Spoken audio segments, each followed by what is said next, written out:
Hello students, कैसे हैं आप सब। आई होप आप सब अच्छे होंगे और अपनी प्रिपरेशन में लगे होंगे। तो आज हम लोग को जो पढ़ना है वो है magnetic effect of electric current के बारे में। तो अगर हम लोग इस पे बात करें कि पढ़ना क्या क्या है, ठीक है, तो एक्चुअली जो हम लोग का जेईई मेन का सिलेबस है उस पे ये आज जो हम लोग देखने वाले हैं वो ये चीजें हैं, ठीक है। बायट-सवार्त लॉ एंड इट्स एप्लीकेशन, और जो एम्पियर्स लॉ है उसके एप्लीकेशन, और वो सोलेनॉइड टोरॉइड के बारे में।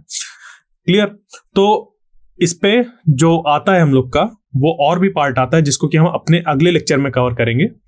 तो आज इतना ही करना है। इसके लिए जो मेनली हम लोग रखेंगे ऑर्डर चीजों का कि किस तरीके से पढ़ना है हम लोग को, सबसे पहले जानेंगे मैग्नेटिक फील्ड के बारे में, और दूसरा बायट-सवार्त लॉ के बारे में, फिर Ampere circular law, application of Ampere's law, magnetic field due to a solenoid और magnetic field due to a toroid. तो ये जो चीजें हैं इस पे हम लोग बहुत ज्यादा डीप में नहीं जाएंगे। इससे रिलेटेड जो चीजें हैं उनको समझेंगे, और डेरिवेशन वगैरह नहीं करना हम लोग को। जो कॉन्सेप्ट्स हैं उनको समझकर जो फॉर्मूले हैं उनको ध्यान देना है कि क्या होगा और क्वेश्चन इससे कैसे आएंगे। क्लियर।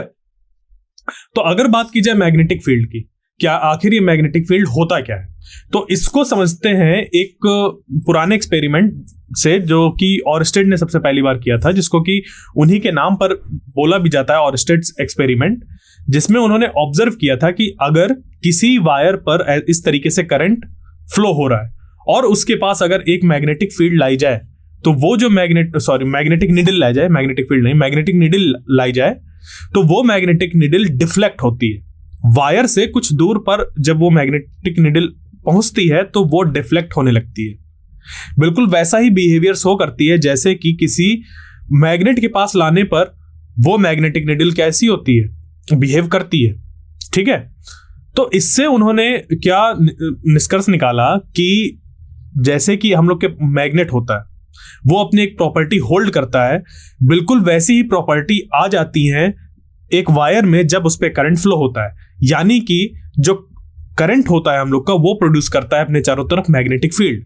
अब ये मैग्नेटिक फील्ड जो होती है उसको कहने का मतलब ये है कि एक रीजन इस वायर के अराउंड, या ये जो करंट फ्लो हो रहा है उसके अराउंड एक रीजन, जहां पर अगर हम कोई दूसरा मैग्नेटिक कोई चीज लेकर आए उसमें वो क्या अप्लाई करे, किसी तरीके का फोर्स एक्सर्ट करे, वो हम लोग का क्या कहलाता है, एक मैग्नेटिक फील्ड कहलाता है।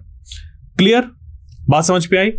तो ऑरस्टेड ने सबसे पहले इसको ऑब्जर्व किया था, तो उन्हीं के नाम पर इसको ऑरस्टेड एक्सपेरिमेंट कहते हैं कि एक वायर है, करंट फ्लो कर रही है, उसके पास अगर कोई किसी मैग्नेटिक निडल को रखा तो वो डिफ्लेक्ट होगी। यानी कि जो मूविंग चार्जेस हैं या कह लीजिए कि करंट है वो क्या प्रोड्यूस करता है, मैग्नेटिक फील्ड प्रोड्यूस करते हैं। और किस तरीके से हम लोग कौन चाहिए, जो करंट फ्लो होना चाहिए वो एक स्टेडी स्टेट में होना चाहिए, वरना फिर इलेक्ट्रोमैग्नेटिक रेडिएशन भी प्रोड्यूस होने लगता है, ठीक है। तो खास बात ये होती है कि अगर हम लोग का चार्ज रखा हुआ है, चार्ज स्टेशनरी है, तो चार्ज जब स्टेशनरी होता है उसकी वजह से उस पर प्रोड्यूस होती है इलेक्ट्रिक फील्ड, और वही चार्ज अगर मूव करने लगता है विद कांस्टेंट वेलोसिटी तो उसके चारों तरफ डेवलप होती है एक मैग्नेटिक फील्ड। साथ ही में अगर ये कहा जाए कि वो जो चार्ज है वो एक्सेलरेटेड मोशन परफॉर्म कर रहा है, क्लियर, तो जब वो एक्सेलरेटेड मोशन परफॉर्म करता है तो उसमें होता क्या है कि जो वहां पर एक वेरिंग करंट प्रोड्यूस होता है जिसकी वजह से एक मैग्नेटिक फील्ड जनरेट होती है। बात समझ पे आए। तो इस तरीके से हम लोग के तीन केस बनते हैं, जिसमें कि अभी हम लोग वाला केस पढ़ रहे हैं जहां पर कि जो चार्ज मूव हो रहा है वो कांस्टेंट वेलोसिटी से मूव हो रहा है, यानी कि एक स्टेडी स्टेट में करंट हम लोग का फ्लो हो रहा है, यानी कि कोई वायर है उस पर करंट फ्लो हो रहा है, उस आई करंट की वजह से उसके चारों तरफ क्या मैग्नेटिक फील्ड प्रोड्यूस हो रही है ये हम लोग को आज पढ़ना है। और उस जो मैग्नेटिक फील्ड है उसकी वैल्यू क्या होगी कुछ डिस्टेंस पे अगर हम जानना चाहें तो ये सब हम लोग को पढ़ना है। क्लियर। तो देखिए अब ये जो हम लोग की मैग्नेटिक फील्ड है ये पता चल गई कि वायर के चारों तरफ एक मैग्नेटिक फील्ड प्रोड्यूस होती है। अभी अगर हम लोग को उसकी वैल्यू फाइंड करनी हो, ठीक है, अगर हम लोग को वैल्यू फाइंड करनी हो कि ये वायर है, इसमें आई करंट फ्लो हो रहा है, और जब हम लोग ने क्या किया उस पे आई करंट फ्लो कराया तो इस डिस्टेंस पे कितनी मैग्नेटिक फील्ड होगी, इसको पता करने के लिए हम लोग के पास एक लॉ है जिसको हम लोग बोलते हैं बायट-सवार्त लॉ। क्लियर।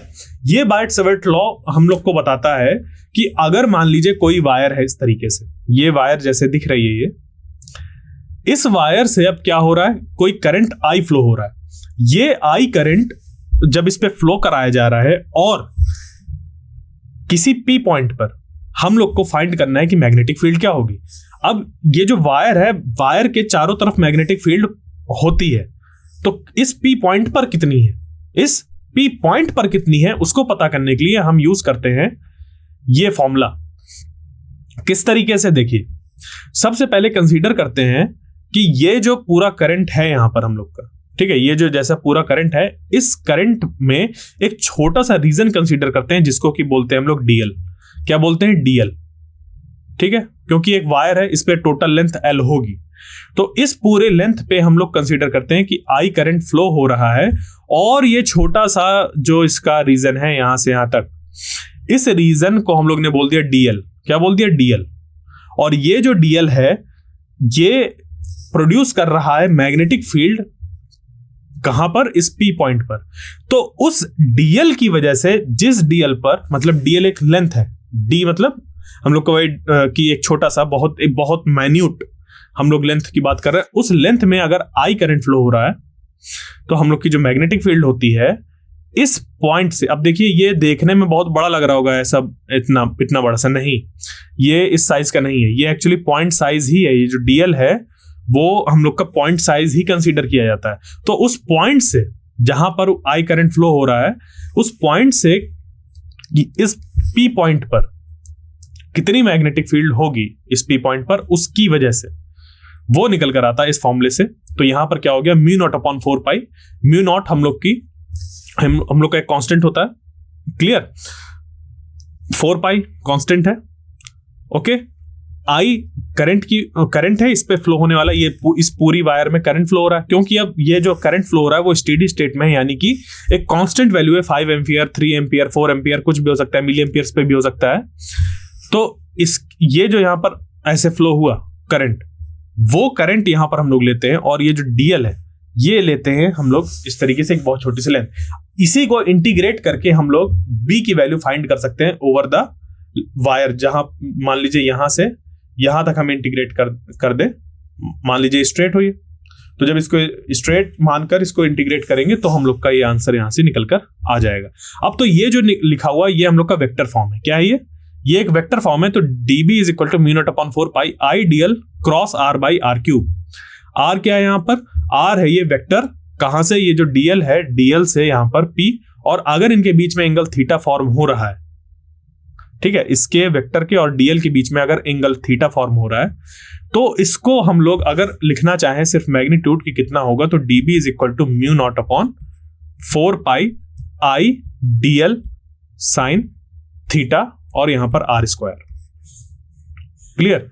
ये कुछ कुलाम्स लॉ से मिलता जुलता दिख रहा है, जबकि वहां कुलाम्स लॉ पे हम लोग फोर्स निकालते थे, और यहां पर क्या निकाल रहे हैं हम लोग, यहां पर फाइंड कर रहे हैं इस डीएल जो हम लोग का छोटा सा सेगमेंट होता है, क्लियर, इसकी वजह से इस पी पॉइंट पर कितनी मैग्नेटिक फील्ड है वो फाइंड करते हैं। तो ये उसका मैग्नीट्यूड, अगर सिर्फ हमें वर्क करना हो मैग्नीट्यूड पर, तो ये पता चल जाएगा, और अगर वेक्टर फॉर्म उसका देखें तो ये हो जाएगा। ओके, मतलब कि अगर डीएल फंक्शन दिया हो, अगर हम इसको माने कि ये जो आई है वो एक फंक्शन के फॉर्म में दिया हो, तो वहां से हम लोग इसको सॉल्व कर सकते हैं क्रॉस प्रोडक्ट लेके, फिर उसको इंटीग्रेट करना। बट अगर हम लोग को नहीं ऐसा दिया हुआ, सिर्फ क्या बताना है हम लोग को, मैग्नीट्यूड बताना है, यहाँ पर एक छोटे से जो हम लोग का करंट एलिमेंट है, डीएल को हम लोग करंट एलिमेंट कहते हैं, उसकी वजह से तो हम लोग डायरेक्ट इसको यूज कर देंगे। तो आई होप ये जो चीज थी वो आपको समझ पे आ गई होगी। जो थीटा है वो डीएल और आर के बीच का एंगल है, ठीक है, ये डीएल और आर के बीच का एंगल है। तो यहाँ पर डीएल साइन थीटा लेते हैं और आर आता है, आर से फिर नीचे वाला आर कैंसिल आउट हो जाता है। क्लियर। तो वो एक सिंपल सी मैथमेटिक्स है। इस तरीके से ये चीज निकल कर आई। अब इस पे क्या करेंगे, आगे चलते हैं, और जो बायट-सवर्ट लॉ अभी हम लोग ने पढ़ा है, इससे रिलेटेड जो एप्लीकेशन है उसको जानते हैं। एक चीज और, अगर हम लोग को इस वायर में करंट फ्लो हो रहा है और बताना है कि इसके अराउंड इस पी पॉइंट पर मैग्नेटिक फील्ड की डायरेक्शन क्या होगी, तो इस करंट एलिमेंट की वजह से इस P पॉइंट पर मैग्नेटिक फील्ड कितनी होगी वो हम बताएंगे कैसे। देखिए DL जिस डायरेक्शन में इस DL में करंट फ्लो हो रहा है, इस DL में जिस डायरेक्शन में करंट फ्लो हो रहा है उस डायरेक्शन में हम अपने थंब को पुट करेंगे और ये जो कर्ल्ड फिंगर्स हैं वो क्या करेंगी, वो कर्ल्ड फिंगर्स डायरेक्शन देंगी मैग्नेटिक फील्ड को। यानी कि मान लीजिए अगर वायर ऐसा है, ये वायर है, ठीक है, ये मान लीजिए वायर है, उस पर एक छोटा सा करंट एलिमेंट हम लोग ने कंसीडर किया। इस छोटे से करंट एलिमेंट की वजह से जो मैग्नेटिक फील्ड इस P पॉइंट पर होगी तो वो कैसी होगी, इसको ऐसे किया और इस P पॉइंट पर हम लोग ऐसा बनाएंगे ऐसा, तो इसके चारों तरफ ऐसे कर्ल फॉर्म होगा, ऐसा गोल गोल ऐसा फॉर्म होगा, सर्कुलर ऐसा पाथ। और अगर उस P पॉइंट पे देखना है तो हम वो जो ऐसा सर्कल फॉर्म हो रहा है एक मैग्नेटिक फील्ड की लाइंस की वजह से जो ऐसा सर्कल फॉर्म हो रहा है उस P पॉइंट पर, वहां पर हम लोग एक टेंजेंट बना देंगे जो कि ऐसे इस तरफ डायरेक्शन होगी उसकी। तो करंट अगर इधर फ्लो हो रहा है तो ये वाली जो, ठीक है, ये चीज, तो यहां पर इस पॉइंट पर मैग्नेटिक फील्ड की डायरेक्शन इधर होगी। क्लियर? यही चीज यहां पर ये x जो है वो रिप्रेजेंट कर रहा है, यानी कि इस पॉइंट पर जो मैग्नेटिक फील्ड है वो अंदर की तरफ ऐसे जा रही है। हम लोग का एक रिप्रेजेंटेशन होता है कि अगर किसी जगह पर ऐसे प्लेन पे हम लोग को दिखाना है कि मैग्नेटिक फील्ड ऊपर आ रही है अंदर जा रही है, तो अगर एक ऐसा बनाया, क्लियर, तो यानी कि जो मैग्नेटिक फील्ड ऐसे अगर पॉइंट बना दिया, ऐसे कर दिया, कुछ भी ऐसे डॉट बना हुआ है, यानी कि जो मैग्नेटिक फील्ड है वो किधर आ रही है, out of the plane of paper. और अगर ऐसे क्रॉस बना हुआ है, यानी कि ऐसा भी बनाया जा सकता है, ऐसा करके सर्कल लगा के, या फिर ऐसे सिंपल सा, यानी कि जो मैग्नेटिक फील्ड लाइन है वो into the plane of paper जा रहा है, ठीक है, अंदर जा रहा है मैग्नेटिक फील्ड लाइन। क्लियर? तो यहां से ऐसे निकल रहे हैं और इधर से ऐसे अंदर जा रही मैग्नेटिक फील्ड, ठीक, ये बात समझ पे आई? तो ये हम लोग को ध्यान रखनी है चीजें। अब बढ़ते हैं आगे, और बायट-सॉवर्त लॉ की हेल्प से ही हम लोग क्या करते हैं, फाइंड करते हैं मैग्नेटिक फील्ड एक करंट लूप में, और उसके कहां पर, पर्टिकुलरली सेंटर पर, ठीक है। तो क्या फाइंड करना है, magnetic field at the centre of circular current loop. एक सर्कुलर करंट लूप के सेंटर पर कितनी मैग्नेटिक फील्ड होगी। तो देखिए क्या हो रहा है, यहां से ऐसे करंट आई जा रहा है, यहां से आई करंट जा रहा है और इस पे जाते हुए ऐसे ये n टर्न्स लगा रहा है। क्या कर रहा है, n टर्न्स लगा रहा है, ठीक है। तो n टर्न्स यहां पे लगे और उसके बाद ये वापस ऐसे होते हुए बाहर आ गया करंट, ठीक है। तब जाके हम लोग को बताना है कि यहां पर इस जो हम लोग की एक लूप फॉर्म हुआ, करंट लूप, उसकी वजह से इस पॉइंट O पर, जो कि है इस पूरे जो लूप है हम लोग के, उसके सेंटर में, तो कितनी मैग्नेटिक फील्ड होगी। तो एक्चुअली वो जो मैग्नेटिक फील्ड निकल कर आएगी वो हम लोग की होगी μ0 Ni/2r, वेयर जो ये मतलब जो ये r है हम लोग का, r है इस सर्कुलर लूप का रेडियस। क्लियर? अब देखिए यहां पर इस तरीके से डायग्राम है, यहां पर हम लोग को ये मान के चलना है कि इस पूरे में n नंबर ऑफ टर्न्स लगे हुए हैं। क्लियर? यानी कि एक ऐसे लिया, उसको n बार ऐसे घुमा दिए, यानी कि एक बार, दो बार, तीन बार, और ऐसे करते करते n टाइम्स, और फिर उसके बाद उसको वापस ले और बैटरी से कनेक्ट कर देते हैं, जिसकी वजह से इस पर फ्लो होने लगता है करंट। फिर अगर हम लोग को फाइंड करना है कि इस पॉइंट पर मैग्नेटिक फील्ड कितनी होगी, तो वो निकल कर आ जाएगा μ0 Ni/2r। जो r हो गया वो हो गया इस सेंटर से इसका रेडियस, जो कि यहां पर ऐसे बना हुआ है r, और जो n है वो है नंबर ऑफ टर्न्स, I जो इस पे करंट फ्लो हो रहा है वो है, और जो R है वो तो बता ही दिया। क्लियर? तो इस तरीके से ये चीज हमें पता चल गई कि ये सेंटर पर मैग्नेटिक फील्ड इतनी होगी। तो अब बात आती है कि क्या हम लोग यहां पर जो सेंटर में मैग्नेटिक फील्ड है उसकी डायरेक्शन बता सकते हैं। तो बिल्कुल हम लोग बता सकते हैं। कैसे?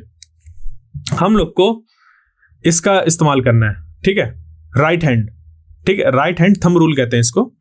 तो जो थंब है, थंब को करंट की डायरेक्शन में प्लेस करना है। क्लियर? जो थंब है उसको क्या करना है, करंट की डायरेक्शन में प्लेस करना है। तो जैसे कि यहां पर जो करंट है उसकी डायरेक्शन इधर है, क्या है, इधर है, यानी कि इस पे अगर एक छोटा सा करंट एलिमेंट कंसीडर करें तो उसके अकॉर्डिंग क्या होगा कि जो करंट होगा वो ऐसे हम लोग करंट की डायरेक्शन प्लेस करेंगे, तो अंदर से ऐसे होता हुआ हम लोग का यहाँ पर डायग्राम बनेगा। इसी को अगर हम लोग आगे देखें कि ये इस जगह पर करंट इस तरफ फ्लो हो रहा है, तो यहां पर अगर हम लोग ऐसे पुट कर दें तो ये क्या होगा, इसको ऐसे पुट करेंगे करंट की डायरेक्शन में, तो ये ऐसे देगा। यानी कि इस जगह पर अगर हम लोग इमेजिन करें तो ये क्या हो रहा है, यहां से मैग्नेटिक फील्ड ऐसे ऊपर से होते हुए पीछे तरफ ऐसे इंटर कर रही है, यानी ऐसे ऐसे। क्लियर? इस तरीके से करते हुए और ऐसे पूरा सर्कल कंप्लीट करती हैं ये। ठीक है, इस तरीके से सर्कल कंप्लीट करती हैं, यानी कि जो इस जगह पर मैग्नेटिक फील्ड है वो क्या हो रही है, बाहर आ रही है। क्या हो रही है, बाहर आ रही है। तो अगर ये मान के चले हम लोग कि ये एक्सजेड प्लेन में रखा हुआ है, क्या रखा हुआ है हम लोग का, एक्सजेड प्लेन में ये रखी हुई कॉइल, तो यहां से मैग्नेटिक फील्ड की डायरेक्शन ऐसे बाहर तरफ आएगी। इस पे हम लोग राइट हैंड थंब रूल जो है उसको थोड़ा सा मॉडिफाई करके दूसरी तरीके से भी लगा सकते हैं, जिससे कि हमें पता चल जाएगा कि सेंटर पर मैग्नेटिक फील्ड की डायरेक्शन किधर होगी। तो वो कैसे बताएंगे, देखिए करंट जो है वो इस पे इधर फ्लो हो रहा है। ठीक है, करंट क्या हो रहा है, ऐसे फ्लो हो रहा है। तो अब हम लोग क्या करें कि जो हमारी एक कर्ल्ड फिंगर्स हैं उनको करंट की डायरेक्शन पर रख दें। तो जब करंट की डायरेक्शन में रख देंगे तो ये पता चल जाएगा कि जो मैग्नेटिक फील्ड है, ये थंब बताएगा मैग्नेटिक फील्ड क्या हो जाएगी, आउटवर्ड डायरेक्शन में। क्लियर? तो यहां से हम लोग की बात निकल कर आई कि अगर हम लोग को किसी गिवन कॉन्फ़िगरेशन पर मैग्नेटिक फील्ड बतानी हो, मतलब कि कोई वायर है किसी भी तरीके से रखी हुई है और हम लोग को उसके अराउंड फॉर्म होने वाली मैग्नेटिक फील्ड बतानी है, तो हम लोग अपने राइट हैंड का यूज करके बता सकते हैं। किस तरीके से, अगर थंब को रखेंगे करंट की डायरेक्शन में तो ये जो कर्ल्ड फिंगर्स होंगी वो शो करेंगी मैग्नेटिक फील्ड को, और अगर कर्ल्ड फिंगर्स में हम लोग करंट को रखेंगे, करंट की डायरेक्शन में इसको रखेंगे, तो ये जो हम लोग का थंब है वो मैग्नेटिक फील्ड की तरफ पॉइंट आउट करेगा। बात समझ पे आई? और यहां पर ऐसा क्यों हो रहा है, यहां पर ऐसे सर्कुलर ऐसे बन रहा है, ऐसे ऐसे मैग्नेटिक फील्ड, और सेंटर पर एक ऐसे स्ट्रेट लाइन। एक्चुअली ये वाला जो है इसका कर्वेचर बहुत ज्यादा है, ये वाली जो मैग्नेटिक फील्ड बन रही है ये बहुत लंबी बन रही है। ठीक है, मतलब बहुत बड़ा ऐसा इसका मान के चलेंगे कि बहुत बड़ा ऐसा बन रहा है, समझे? कुछ इस तरीके से ऐसा बड़ा सा मैग्नेटिक फील्ड बन रही है। और हम लोग जानते हैं कि जिस जगह से मैग्नेटिक फील्ड ऑरिजिनेट होती है किसी पर, उसको हम लोग नॉर्थ पोल लेते हैं, और जहां पर एंटर करती है वहां पर साउथ पोल लेते हैं। यानी कि मैग्नेट की अगर बात करें तो मैग्नेट पे साउथ पोल से जो मैग्नेटिक फील्ड लाइंस होती हैं वो निकलती हैं और साउथ पोल से एंटर करती हैं और जाके फिर एक कंप्लीट लूप ऐसे इस तरीके से फॉर्म करती हैं। तो ये जो हम लोग का सर्कुलर करंट लूप है वो भी क्या करता है, एक मैग्नेटिक डाइपोल की तरह बिहेव करता है। और इसको हम लोग जो अपना आने वाले लेक्चर है उस पे अच्छे से समझेंगे कि एक जो हम लोग का करंट लूप है उससे एक बार मैग्नेट कैसे बनाया जा सकता है। तो एक्चुअली बार मैग्नेट के लिए हम लोग सोलेनॉइड का यूज करते हैं। सोलेनॉइड भी समझेंगे क्या होती है आने वाले जो हम लोग का अभी स्लाइड्स हैं उस पे। क्लियर? तो यहां पर आपको समझ पे आ गया होगा कि अगर एक सर्कुलर लूप दिया है तो उसके सेंटर में मैग्नेटिक फील्ड की डायरेक्शन क्या होगी, और अगर वायर्स के पास पूछा कि मैग्नेटिक फील्ड किस तरीके से फॉर्म होगी तो वहां पर अभी हम लोग निकाल सकते हैं। और अगर आपको अभी कोई कंफ्यूजन है तो बता सकते हैं, तो मैं उसको आपका ये क्लियर कर दूंगा डाउट। और दूसरा फिर यहाँ पर क्या है कि मैग्नेटिक फील्ड की वैल्यू कितनी है, वहां पर मैग्नीट्यूड क्या है वो भी हम लोग को पता चल जाएगा। तो मैग्नेटिक फील्ड क्योंकि वो एक वेक्टर क्वांटिटी है तो हम लोग क्या करेंगे, हमेशा उसकी डायरेक्शन और मैग्नीट्यूड दोनों को बात करते हुए चलेंगे। ओके, तो अब यहां पर हम लोग के पास क्या है कि अगर मैग्नेटिक फील्ड हम लोग को बतानी है सेंटर पर किसी आर्क की वजह से, किस तरीके का आर्क, देखिए यहां से यहां तक, यहां से यहां तक ऐसे ये क्या हो रही है, ये जा रही है। क्लियर? ये ऐसे यहां से यहां तक जो वायर है वो जा रही है जिसमें कि आई करंट फ्लो हो रहा है। अब यहां पर हम लोग ने किसी तरीके से इस पे बैटरी कनेक्ट किया होगा और उसकी वजह से यहां पर करंट फ्लो हो रहा है। ठीक है, तो उधर का हम लोग सर्किट नहीं देख रहा है, इस पे ऐसे आई करंट फ्लो हो रहा है, बस हम लोग ने ये देखा। अब ये जो आई करंट है, इस आई करंट की वजह से ये जो ऐसा कर्व हम लोग का बना हुआ है उसकी वजह से इस, क्योंकि देखिए ये जो ऐसा आर्क बना हुआ है ये किसी ना किसी सर्कल का पार्ट है। तो अगर ये किसी सर्कल का पार्ट है तो उसका रेडियस भी होगा और उसका सेंटर भी होगा, हाँ या ना, क्योंकि ये आर्क है। यानी कि ये जो सेंटर है ये हम लोग का हो गया इस सर्कल का सेंटर और इस सर्कल का रेडियस आर। तो यानी कि इस आर्क का हम लोग क्या कह सकते हैं, ये रेडियस आर हो गया और ये दूसरा रेडियस हम लोग मान रहे हैं, वैल्यू दोनों की सेम ही होगी। ओके, बट यहां पर हम लोग को देखना है कि एंगल कितना सबटेंड हो रहा है, तो वो हो गया कितना, थीटा, वो हो गया कितना, थीटा। अब ये थीटा एंगल यहां पर फॉर्म हो गया। अब क्या है देखो, हम लोग जानते हैं कि जो एक हम लोग का सर्कुलर लूप होता है, ओके, उसकी वजह से सेंटर पे जो मैग्नेटिक फील्ड होती है वो हम लोग जानते हैं कितनी होती है, हाँ ना। तो अगर हम लोग को क्या करना है, उस पूरे एक लूप की बजाय सिर्फ हम लोग को मैग्नेटिक फील्ड बतानी है उसके कुछ हिस्से की, जैसे कि यहां पर। यानी कि अगर मैं क्या मानूं कि अगर ये पूरा जो सरकमफ्रेंस है वो होल है, ओके, तो उसका सिर्फ मैं क्या मान लूं, एक पोर्शन, यानी कि एक फ्रैक्शन क्रिएट कर दूं मैं। अब अगर ये दिया हुआ है हम लोग को, क्या दिया हुआ है, ये थीटा दिया हुआ है, तो हम लोग जानते हैं जो टोटल होता है वो 360 होता है, 360 डिग्रीज या फिर 2 पाई रेडियन, दो चीजें। तो अगर ये थीटा हम लोग को डिग्रीज पे दिया हुआ है, किस पे दिया हुआ है, डिग्री पे, तो हम लोग का फॉर्मूला बन जाएगा B is equal to mu naught I by 2r। अब ये mu naught I by 2r क्या है, इस पूरे सर्कल की वजह से जिसमें कि I करंट फ्लो कर रहा है और रेडियस r है, उसके सेंटर पर इतना होता है। ओके, ये हम लोग को पता है।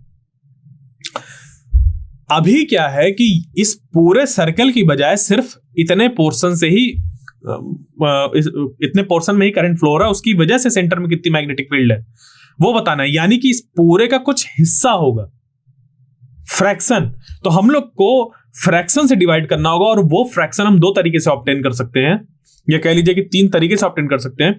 दो तो इस तरीके से मैं डिवाइड कर रहा था, जैसे कि एंगल्स और उसके पेरीमीटर के बेसिस पे। जो एंगल्स है वो भी 2 तरीके से हम लोग को दे सकते हैं, या तो डिग्रीज पे दें या तो रेडियन में। तो जब डिग्रीज में देगा तो ये हो जाएगा जैसे कि theta degree divided by 360 degree, मतलब थीटा बाई 360, ये डिग्रीज पे है। यानी कि ये क्या हो गया, थीटा बाई 360 फॉर्म कर रहा है एक फ्रैक्शन, जो कि इस होल से मल्टीप्लाई होने पर कुछ इसका पोर्शन दे देगा। इसी तरीके से यहां पर भी है कि थीटा बाई 2 पाई यानी कि रेडियंस पे दिया हुआ है, तो अगर थीटा हम लोग को रेडियन में दिया हुआ है वही चीज हम लोग यहां पर रखेंगे। बात क्लियर? कैसे निकल कर आया, हम लोग को क्या याद रखना है, उस एक पूरे सर्कल की वजह से सेंटर पर कितनी मैग्नेटिक फील्ड होती है, वो होती है म्यू नॉट बाई 2r, और फिर हम लोग को फ्रैक्शन देख लेना है। अब ये फ्रैक्शन एक और तरीके से निकाला जा सकता है कि अगर इस आर्क की हम लोग को यहां पर क्या दी हो, लेंथ दी हो, इस आर्क की लेंथ दी हो, r दिया हो, लेट अस सपोज r दे दिया कि 4 है, ठीक है, 4 सेंटीमीटर r है, और यहां पर ये जो आर्क लेंथ है वो मान लीजिए कि 1 सेंटीमीटर दी है या 2 सेंटीमीटर दिया है, ठीक। तो अगर ऐसा दिया हुआ है, इस केस में हम लोग क्या करेंगे, कंसीडर करेंगे कि ये पूरा एक सर्कल का पार्ट है, तो वो जो सर्कल है उसका सरकमफ्रेंस कितना होगा, वो हो जाएगा 2 पाई r। और अभी कितनी सिर्फ यहां पर लेंथ दी हुई है इस आर्क की, वो दी हुई है 2 सेंटीमीटर, तो 2 सेंटीमीटर से ऐसे डिवाइड कर देंगे और r की जगह पर 4 रख देंगे। तो जब ऐसा करेंगे तो हम लोग के पास निकल कर आ जाएगा क्या, एक फ्रैक्शन, और इस फ्रैक्शन को इस म्यू नॉट बाई 2r से मल्टीप्लाई करा देंगे तो निकल कर आ जाएगा क्या, b, मैग्नेटिक फील्ड निकल कर आ जाएगी, क्योंकि ये बना रहा है एक फ्रैक्शन कि टोटल का इतने पार्ट से ही मैग्नेटिक फील्ड अपना कंट्रीब्यूशन दे रही है। ओके, तो इस तरीके से हम लोग को जो छोटी क्लासेस में चीजें पढ़ी हैं वहीं से कनेक्ट करते हुए पढ़ना है। एक्चुअली ये कुछ अलग सा नहीं है। ओके, सिर्फ यहां पर मैग्नेटिक फील्ड एक अलग से हम लोग के पास है, बट बाकी चीज की मैग्नेटिक फील्ड एक किसी पार्ट से हम लोग को फाइंड करना है, तो पार्ट का उसका एक ये बताना है कि फ्रैक्शन कितना है, टोटल का कितना है, उसी तरीके से हम लोग इसको निकाल लेंगे। ओके, तो ये हम लोग का फॉर्मूला है। इस तरीके से हम लोग निकाल सकते हैं कि यहां पर अगर क्या दे दिया जाए, आर्क लेंथ दे दी जाए और यहां पर ये रेडियस होगा, तो हम लोग आसानी से निकाल लेंगे चीजें। क्लियर? अब चलते हैं आगे और देखते हैं कि मैग्नेटिक फील्ड अगर हम लोग को फाइंड करनी है किसी सर्कुलर कॉइल की एक्सिस पे, तो जैसे कि आप देख पा रहे होंगे ये हम लोग के पास एक ऐसे सर्कुलर कॉइल दी हुई है। ये सर्कुलर कॉइल में करंट फ्लो हो रहा है इस डायरेक्शन में ऐसे। क्लियर? मतलब ऐसे करंट फ्लो हो रहा है। तो अब ये जो करंट फ्लो हो रहा है, ये फ्लो हो रहा है कितना, आई। इसमें करंट आई फ्लो हो रहा है। ओके, और इस आई करंट की वजह से अगर मैं मान लूं कि ये सेंटर है और सेंटर से पास होने वाली एक हम लोग की ऐसे लाइन गई है, और इस लाइन को हम लोग ने क्या कह दिया, एक्सिस। क्या कह दिया, एक्सिस। और इस एक्सिस पे किसी पॉइंट पर फिर हम लोग को बतानी है कि कितनी मैग्नेटिक फील्ड होगी इस पूरे की वजह से।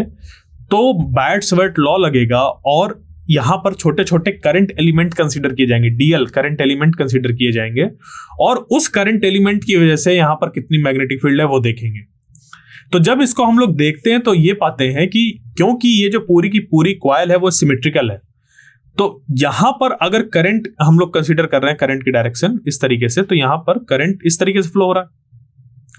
इसकी वजह से जो यहां पर मैग्नेटिक फील्ड होगी, अब देखो जो मैग्नेटिक फील्ड होगी वो होगी इस डायरेक्शन में। कैसे इस डायरेक्शन में होगी? क्योंकि जो मैग्नेटिक फील्ड होती है वो होती है डीएल क्रॉस आर। अभी जो बायट-सवर्ट लॉ पढ़ के आए उसमें क्या था, dB is equal to mu naught upon 4 pi I dl cross r by r cube. यही था कि और कुछ था? यही चीज थी। ओके, तो यहां पर अब क्या है कि अगर इस तरीके से हम लोग के पास है डीएल क्रॉस आर, तो जो डीएल है वो ये है, जो आर है वो है ये आर, यानी कि इस डीएल से इस जगह पर जो हम लोग का मैग्नेटिक फील्ड है वो ये डिस्टेंस है। ओके, अभी ये जो आर है वो अभी बताते हैं क्या है। यहां पर ये जो आर दिख रहा है वो अलग है, बट अभी अगर इस फॉर्मूले के हिसाब से देखें हम लोग, यानी कि ये डीएल हो गया और यहां से यहां तक की बीच की डिस्टेंस ही तो हम लोग ले रहे थे, ये वाली आर, तो ये डिस्टेंस हो गई हम लोग की कुछ, और उसकी वजह से फिर हम लोग क्या करते हैं, देखते हैं डीएल क्रॉस आर। तो जब यहां पे हम लोग डीएल क्रॉस आर देखेंगे तो मैग्नेटिक फील्ड हम लोग की निकल कर आएगी इस जगह पर। ओके, एक्चुअली ये जो डीएल बन रहा है आपको समझ पे नहीं आ रहा होगा, वो डीएल इस तरीके से बन रहा है। तो डीएल क्रॉस आर जब हम लोग देखेंगे, dl cross r, cross product लेंगे।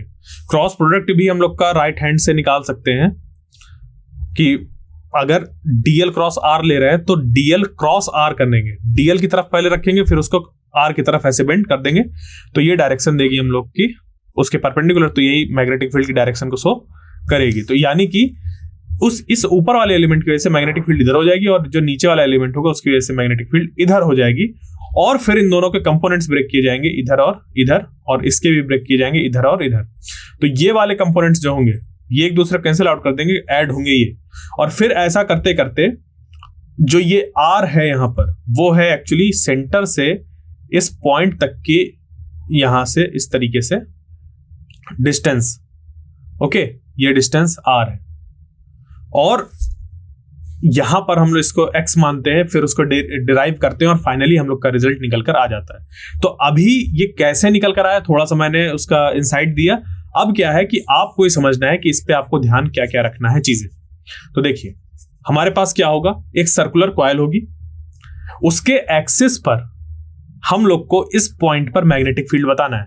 तो इस पॉइंट पर जो मैग्नेटिक फील्ड होगी वो इस डायरेक्शन में पॉइंट आउट होगी, इधर वाले जो कंपोनेंट्स होंगे वो एक दूसरे को कैंसिल आउट कर देंगे, तो हम लोग को उसको ध्यान नहीं देना, सिर्फ इधर वाले कंपोनेंट ऐड होंगे। कैसे होंगे, इसीलिए मैंने इसको बताया था। ठीक है, मेरा अभी जो बताया था मैंने उसको बताने का रीजन यही था कि मैं बता पाऊं कि जो मैग्नेटिक फील्ड यहां पर होगी उसकी डायरेक्शन इस तरफ होगी। अब ये जो मैग्नेटिक फील्ड है वो इस तरफ है, तो यहां पर जो फॉर्म होगा वो कुछ इस तरीके से फॉर्म होगा कि ये जो हम लोग का ये वाली डिस्टेंस है, ओके, ये डिस्टेंस, ये एक्चुअली ये पूरी लिखी हुई है, मतलब उसका यहां पर लिखा हुआ है क्यूब, ये वाली पूरी डिस्टेंस। क्लियर? तो अभी नहीं समझ पे आ रहा तो कोई दिक्कत नहीं, बस ये अभी मान के चलिए कि ये जो आर है, कैपिटल आर, वो क्या है? ये रेडियस है। ये जो स्मॉल आर है वो सेंटर से इस पॉइंट तक की डिस्टेंस है, स्मॉल आर। जो एन है वो है नंबर ऑफ टर्न्स। एन क्या है? Number of turns. आई है इस लूप में फ्लो होने वाला करंट, और आर तो जान ही गए आप कि इस लूप का रेडियस है। तो फिर अगर हम लोग को इस पॉइंट पर फाइंड करना है जो कि है स्मॉल आर डिस्टेंस पे सेंटर से, तो हम इस फॉर्मूले का यूज करेंगे और अपना आंसर निकाल लेंगे। तो यहां पर हम लोग के कौन कौन से वेरिएबल हो गए? वेरिएबल हो गया एन, आई और स्मॉल आर। ओके, तो इन तीन चीजों से जो बी है वो हम लोग की वेरी कर सकती है। अब इसी में एक और चीज आती है कि अगर ये जो स्मॉल आर है वो बहुत बहुत बड़ा हो जाए, किससे? इस जो कैपिटल आर है उससे। यानी कि अगर हम लोग इतना साइज का एक रिंग ले रहे हैं और उसके इस डिस्टेंस पर, इस रिंग से इस डिस्टेंस पर मैग्नेटिक फील्ड उसकी फाइंड कर रहे हैं, तो देखो रेडियस के कंपैरिजन में जो डिस्टेंस है वो क्या हो गई? बहुत ज्यादा हो गई। तो यहां पर जो हम लोग क्या कहते हैं कि अप्रोक्सीमेशन लेंगे, उसके अकॉर्डिंग हम लोग का ये फॉर्मूला बचेगा। ओके, ये वाला फॉर्मूला बचेगा। तो इसको कैसे करते हैं हम लोग?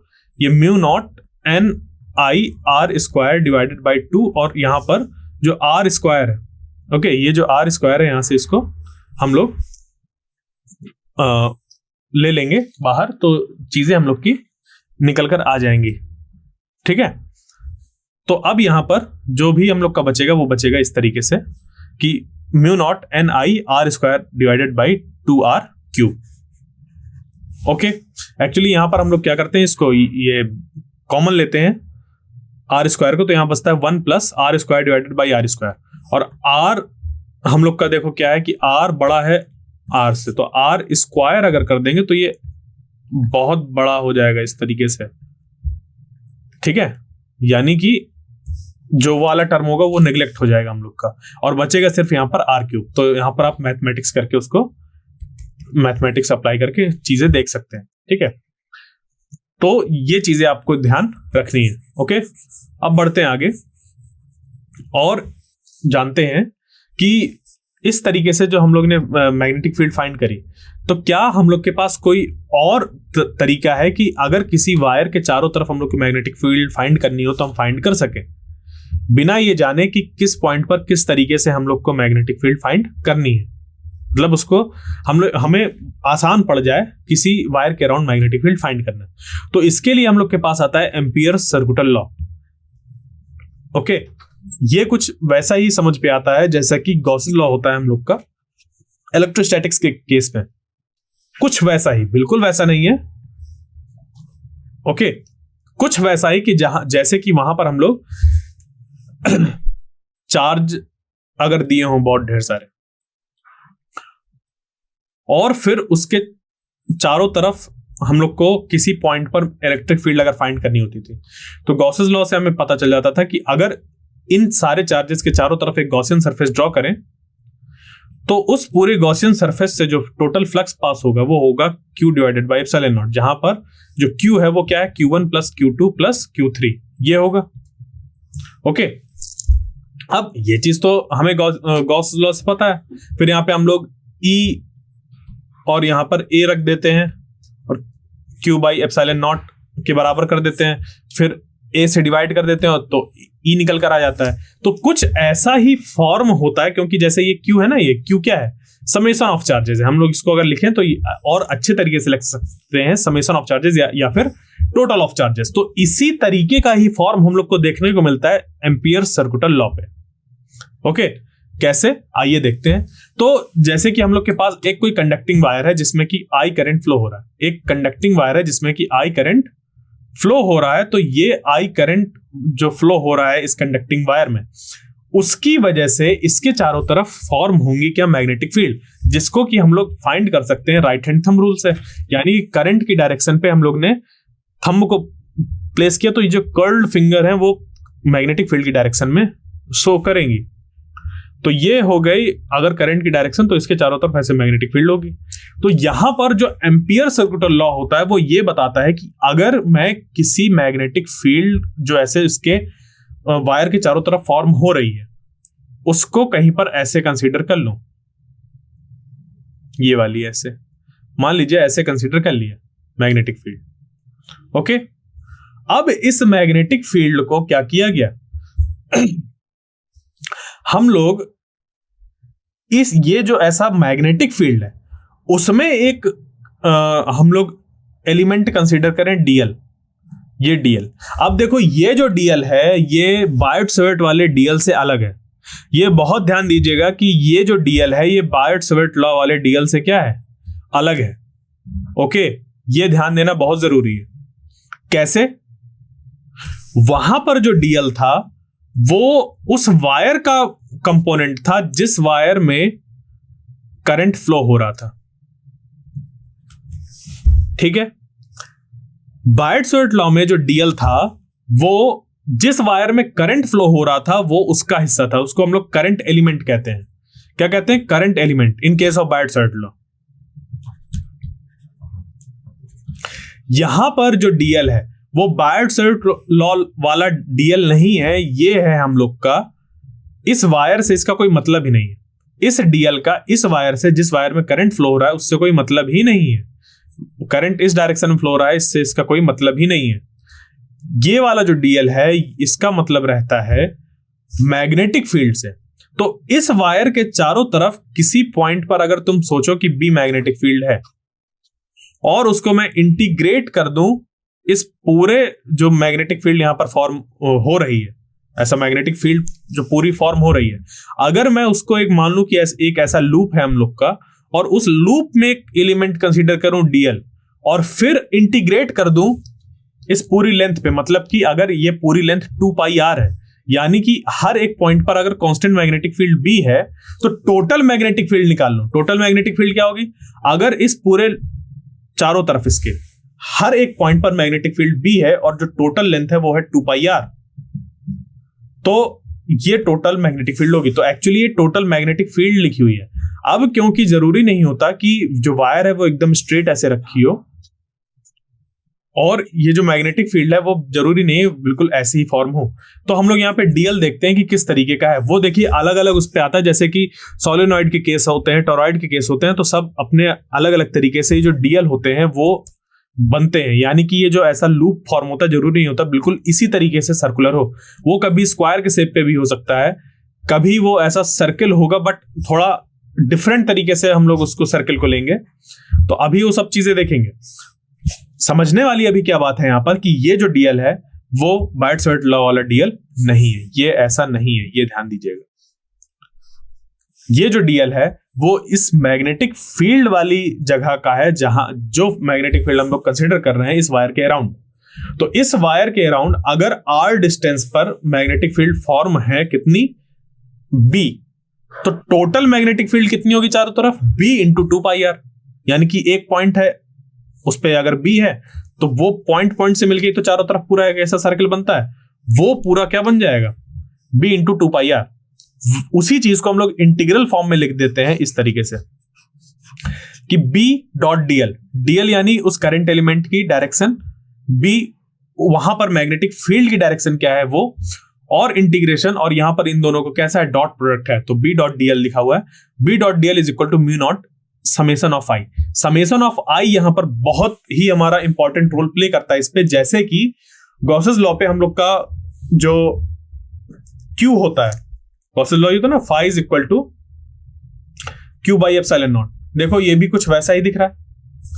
जो Q होता है वो होता है टोटल चार्ज, यहां पर जो समेशन ऑफ आई है वो है total current enclosed in that हम लोग का जो ये लाइन इंटीग्रल है, ओके। और यहां पर जो Q होता है वो total charge enclosed inside the Gaussian surface होता है। तो अगर इसको मैं वर्ड्स पे डिफाइन करूं कि ये क्या होगा, तो the line integral of magnetic field around a current. अब यहां पर जो करंट है वो हम लोग का समेशन ऑफ आई है, around a current is equal to mu naught times current enclosed by that loop. Okay, यानी कि अगर मैं इसको इस तरीके से मैथमेटिकल चीज में दी हुई है, इसी को अगर हम लोग देखें तो समझ सकते हैं कि टोटल मैग्नेटिक फील्ड निकाल दें अगर हम लोग, वो बराबर हो जाएगी किसके, म्यू नॉट टाइम्स आई, जो कि आई क्या होगा, उस लूप के अंदर कितना टोटल जो करंट है वो फ्लो हो रहा है। तो बिल्कुल वैसा ही जैसे कि हम लोग यहाँ पर प्लस माइनस लेते हैं एडिशन करते वक्त गॉसेस लॉ केस में, तो यहां पर भी करंट की डायरेक्शन देखेंगे, जो सेम डायरेक्शन वाले करंट होंगे उनको लेंगे हम लोग पॉजिटिव, और जो इसके अपोजिट होंगे वो लेंगे नेगेटिव। क्लियर? तो ये चीजें हम लोग को इस पे ध्यान रखनी है। आई बात समझ में? आगे चलते हैं। तो यहां पर ये चीज हो गया। अब मैं बात कर रहा था समेशन ऑफ आई की, तो इस समेशन ऑफ आई का जो हम लोग अगर एक एग्जांपल की तरह इसको देखें कि क्या होगा, तो देखिए क्या है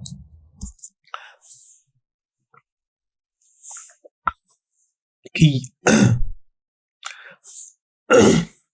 लेट अस सपोज हम लोग ने क्या किया, ये वायर बने हुए, ठीक है, ये वायर बने हुए हैं, ये इसका मतलब कि जो करंट है इस वायर से वो out of the plane of paper आ रहा है, और ये क्रॉस बना हुआ है, ये क्रॉस रिप्रेजेंट कर रहा है किसको, करंट को रिप्रेजेंट कर रहा है। यहां पर देखिए अभी थोड़ी देर पहले मैंने डॉट से मैग्नेटिक फील्ड को रिप्रेजेंट किया था और क्रॉस से मैग्नेटिक फील्ड को रिप्रेजेंट किया था।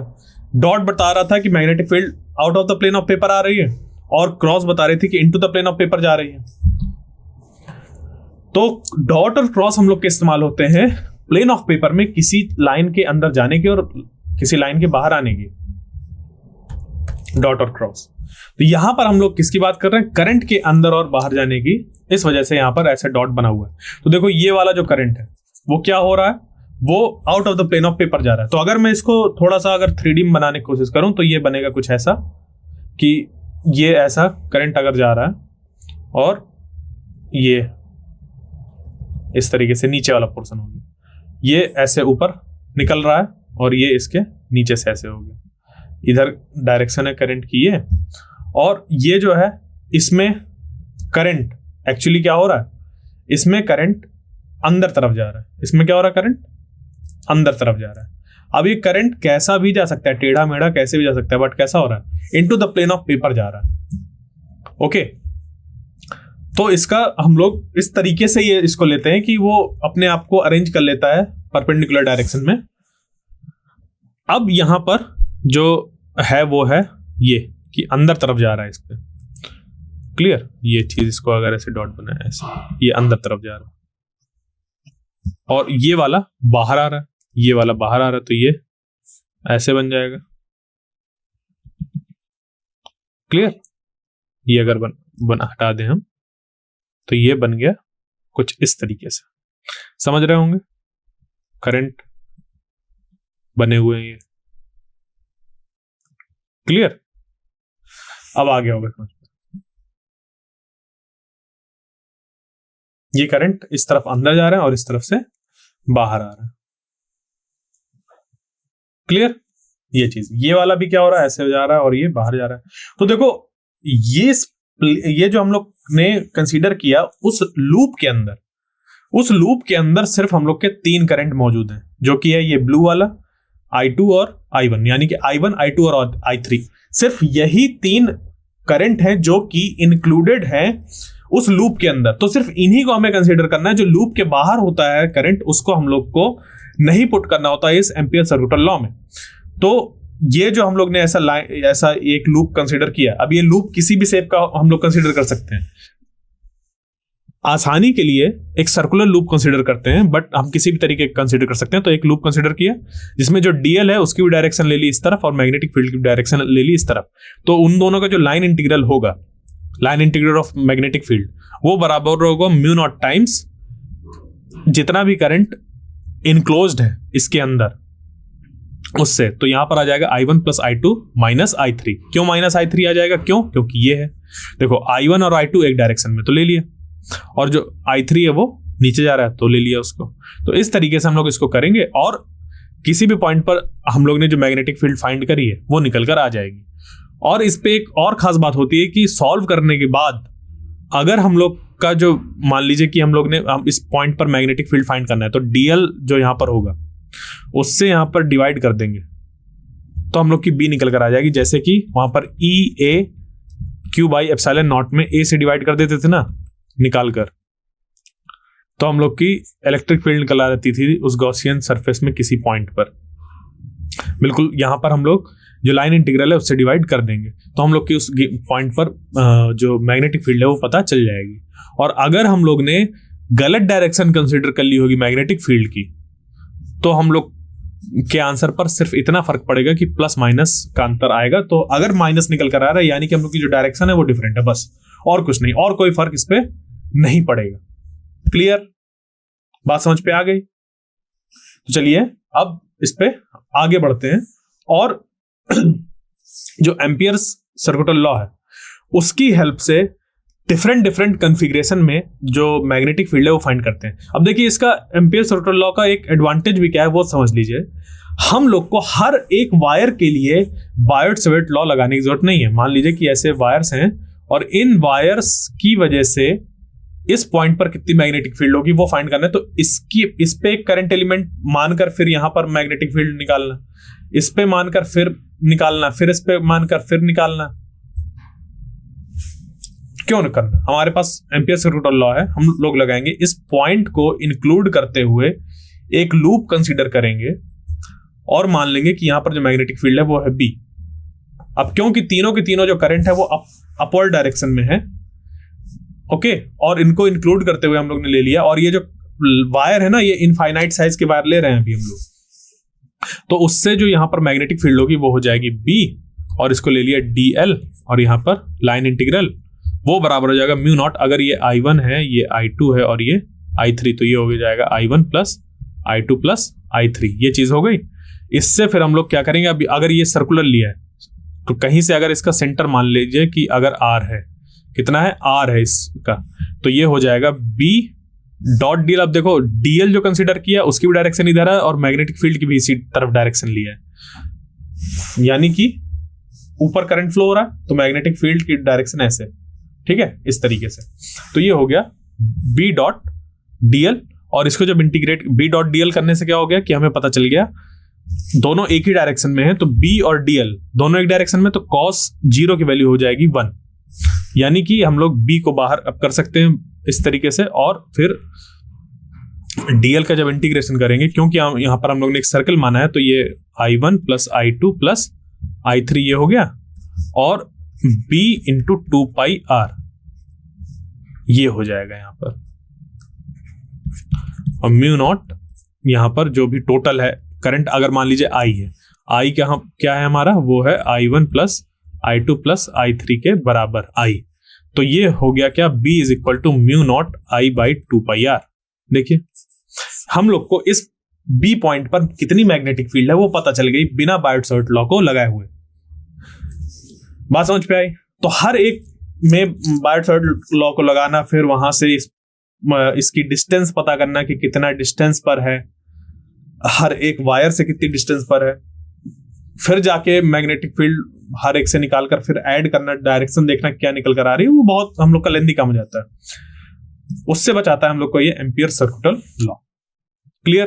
तो इसी का ही इस्तेमाल किया गया है एक, अगर हम लोग के पास क्या है, एक स्ट्रेट करंट कैरिंग वायर है, ठीक है, और कैसी है, फाइनाइट साइज की, तो फिर कितनी मैग्नेटिक फील्ड होगी उसकी, यहां पर वो हम लोग को बताना है। देखो अब यहां पर क्रॉस बना हुआ है, ध्यान देना, क्रॉस बना हुआ है, यानी कि करंट इस पे इस तरफ फ्लो हो रहा है, तो करंट की डायरेक्शन में पुट करेंगे क्या, थंब, तो ये जो होगा वो हम लोग का शो करेगा कि जो मैग्नेटिक फील्ड है वो अंदर की तरफ पॉइंट आउट हो रही है। मेरा हाथ कट रहा है यहां पर, कोई नहीं। तो अब क्या है यहां पर कि हम लोग को क्या करना है, इस जगह पर जैसे ये करंट दिया हुआ, करंट की डायरेक्शन में थंब प्लेस करेंगे, तो ये जो हम लोग का कर्ल्ड फिंगर्स है वो क्या करेंगी, वो डायरेक्शन ऑफ मैग्नेटिक फील्ड बताएंगी। और वो जो ऐसा कर्ल्ड सर्कल फॉर्म होगा उसके जिस भी पॉइंट पर हम लोग को मैग्नेटिक फील्ड फाइंड करनी है वहां पर एक टेंजेंट बना देंगे। तो टेंजेंट क्या हो रहा है यहाँ पर, अगर इसकी इस जगह की बात करें, इस जगह की अगर बात करें, तो इस जगह पर जो टेंजेंट है वो क्या हो रहा है, ऐसे अंदर की तरफ जा रहा है, यानी कि जो मैग्नेटिक फील्ड है वो into the plane of paper है यहां पर। क्लियर? बात समझ पे आई?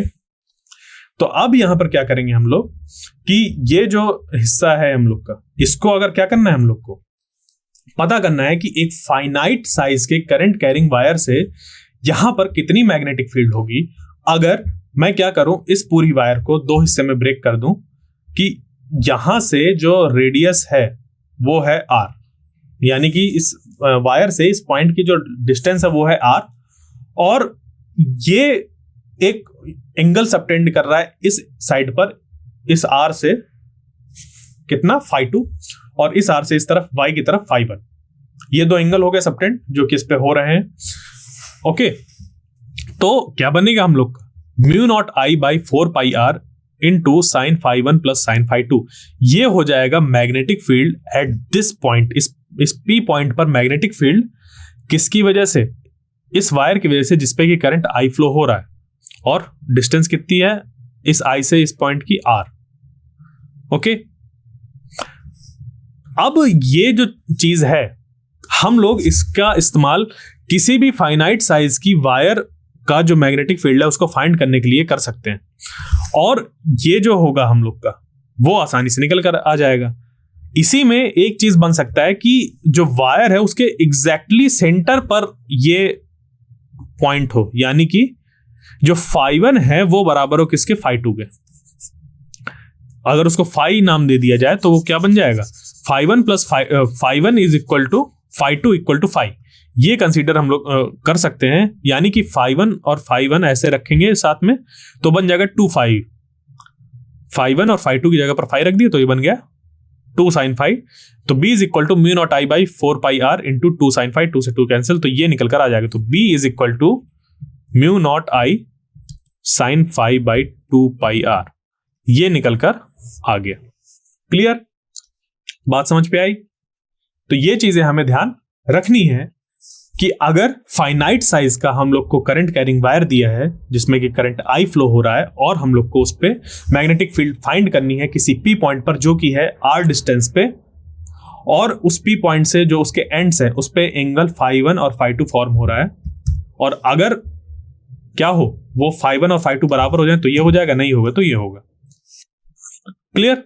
तो चलिए आगे बढ़ते हैं और देखते हैं magnetic field for a wire of infinite length. अगर इनफाइनाइट लेंथ होगा तो क्या होगा, देखिए इनफाइनाइट लेंथ की अगर होगी तो ये जो एंगल फॉर्म हो रहे थे, ये जो ऐसे एंगल फॉर्म हो रहे थे यहां पर φ2 और φ1, वो क्या हो जाएंगे, इनफाइनाइट लेंथ, यानी कि ऐसे ऐसे ऐसे ऐसे। तो यहां पर अगर एंगल बनाना चाहें हम लोग इनफाइनाइट लेंथ, हम लोग ऐसे कंसीडर कर सकते हैं इनफाइनाइट लेंथ, यानी कि अगर लेंथ बहुत बड़ी हो जाए तो ये जो एंगल यहां पर फॉर्म होगा वो भी हम लोग का बढ़ता जाएगा। क्या होता जाएगा, बढ़ता जाएगा। यानी कि इनफाइनाइट लेंथ जैसे ही होगी वो जो एंगल होगा वो 90 डिग्री को रीच कर जाएंगे दोनों।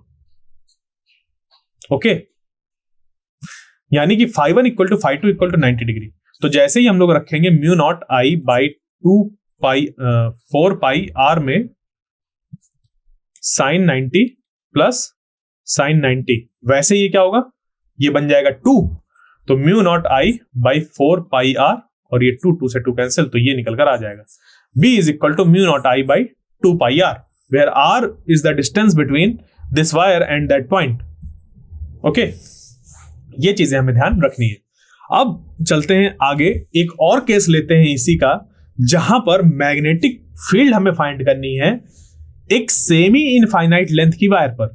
सेमी इनफाइनाइट यानी वायर है ऐसी और एक तरफ इनफाइनाइट लेंथ की, और इसका जो फाइनाइट वाला एंड है उसके किनारे पर ही हम लोग को इस तरीके से मैग्नेटिक फील्ड फाइंड करनी है। यानी कि हुआ क्या, आप देखिए एक तरफ का एंगल तो 0 हो गया, वो ये वाला जो डायग्राम था, ये वाला जिसमें कि इधर φ2 और φ1 था, तो ये जैसे जैसे इस एंड की तरफ आएगी और ये इनफाइनाइट होता जाएगा, ये वाला एंगल टेंड्स टू हो जाएगा 0 और ये वाला टेंडिंग टू 90 डिग्री।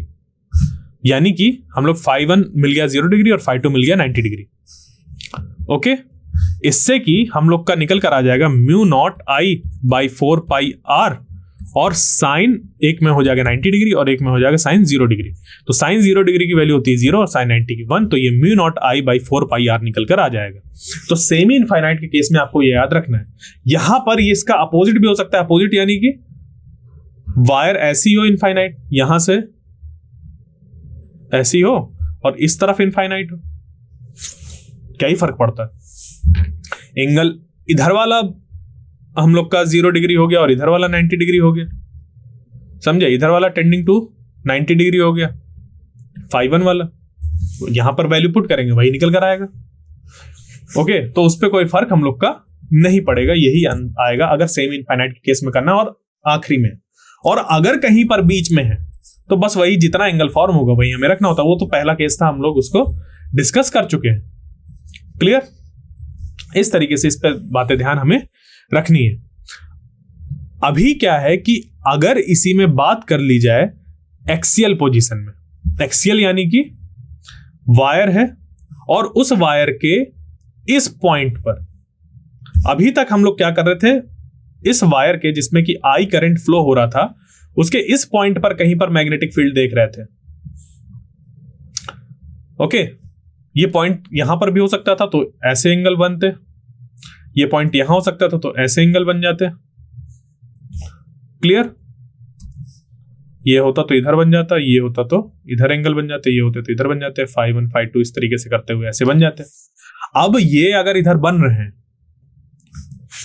कोई दिक्कत नहीं, बट ये अब क्या हो जाए कि ये वाला पॉइंट शिफ्ट हो जाए इस वायर की ही डायरेक्शन पे, मतलब वायर की ही एक्सिस पे। ठीक है, तो वायर की एक्सिस में ही अगर हम लोग को फाइंड करना है कि कितना होगा मैग्नेटिक फील्ड, तो देखो अब यहां पर एंगल होगा क्या।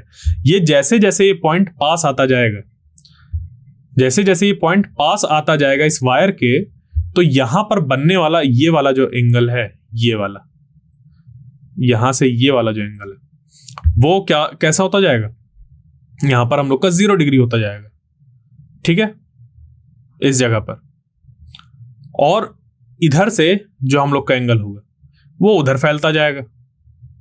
ठीक है, अब क्योंकि इस पॉइंट पे पहुंचते ही हम लोग का जो यहां पर फॉर्म होगा वो एक 0 और 180 डिग्री वाला कंडीशन बन जाएगा, जिसकी वजह से जो हम लोग के जो साइन φ1 और φ2 वाले थे ना, इन साइन φ1 प्लस साइन φ2 में ये जो φ1 φ2 है, इनमें ये एक में 0 हो गया, एक में 180 डिग्री।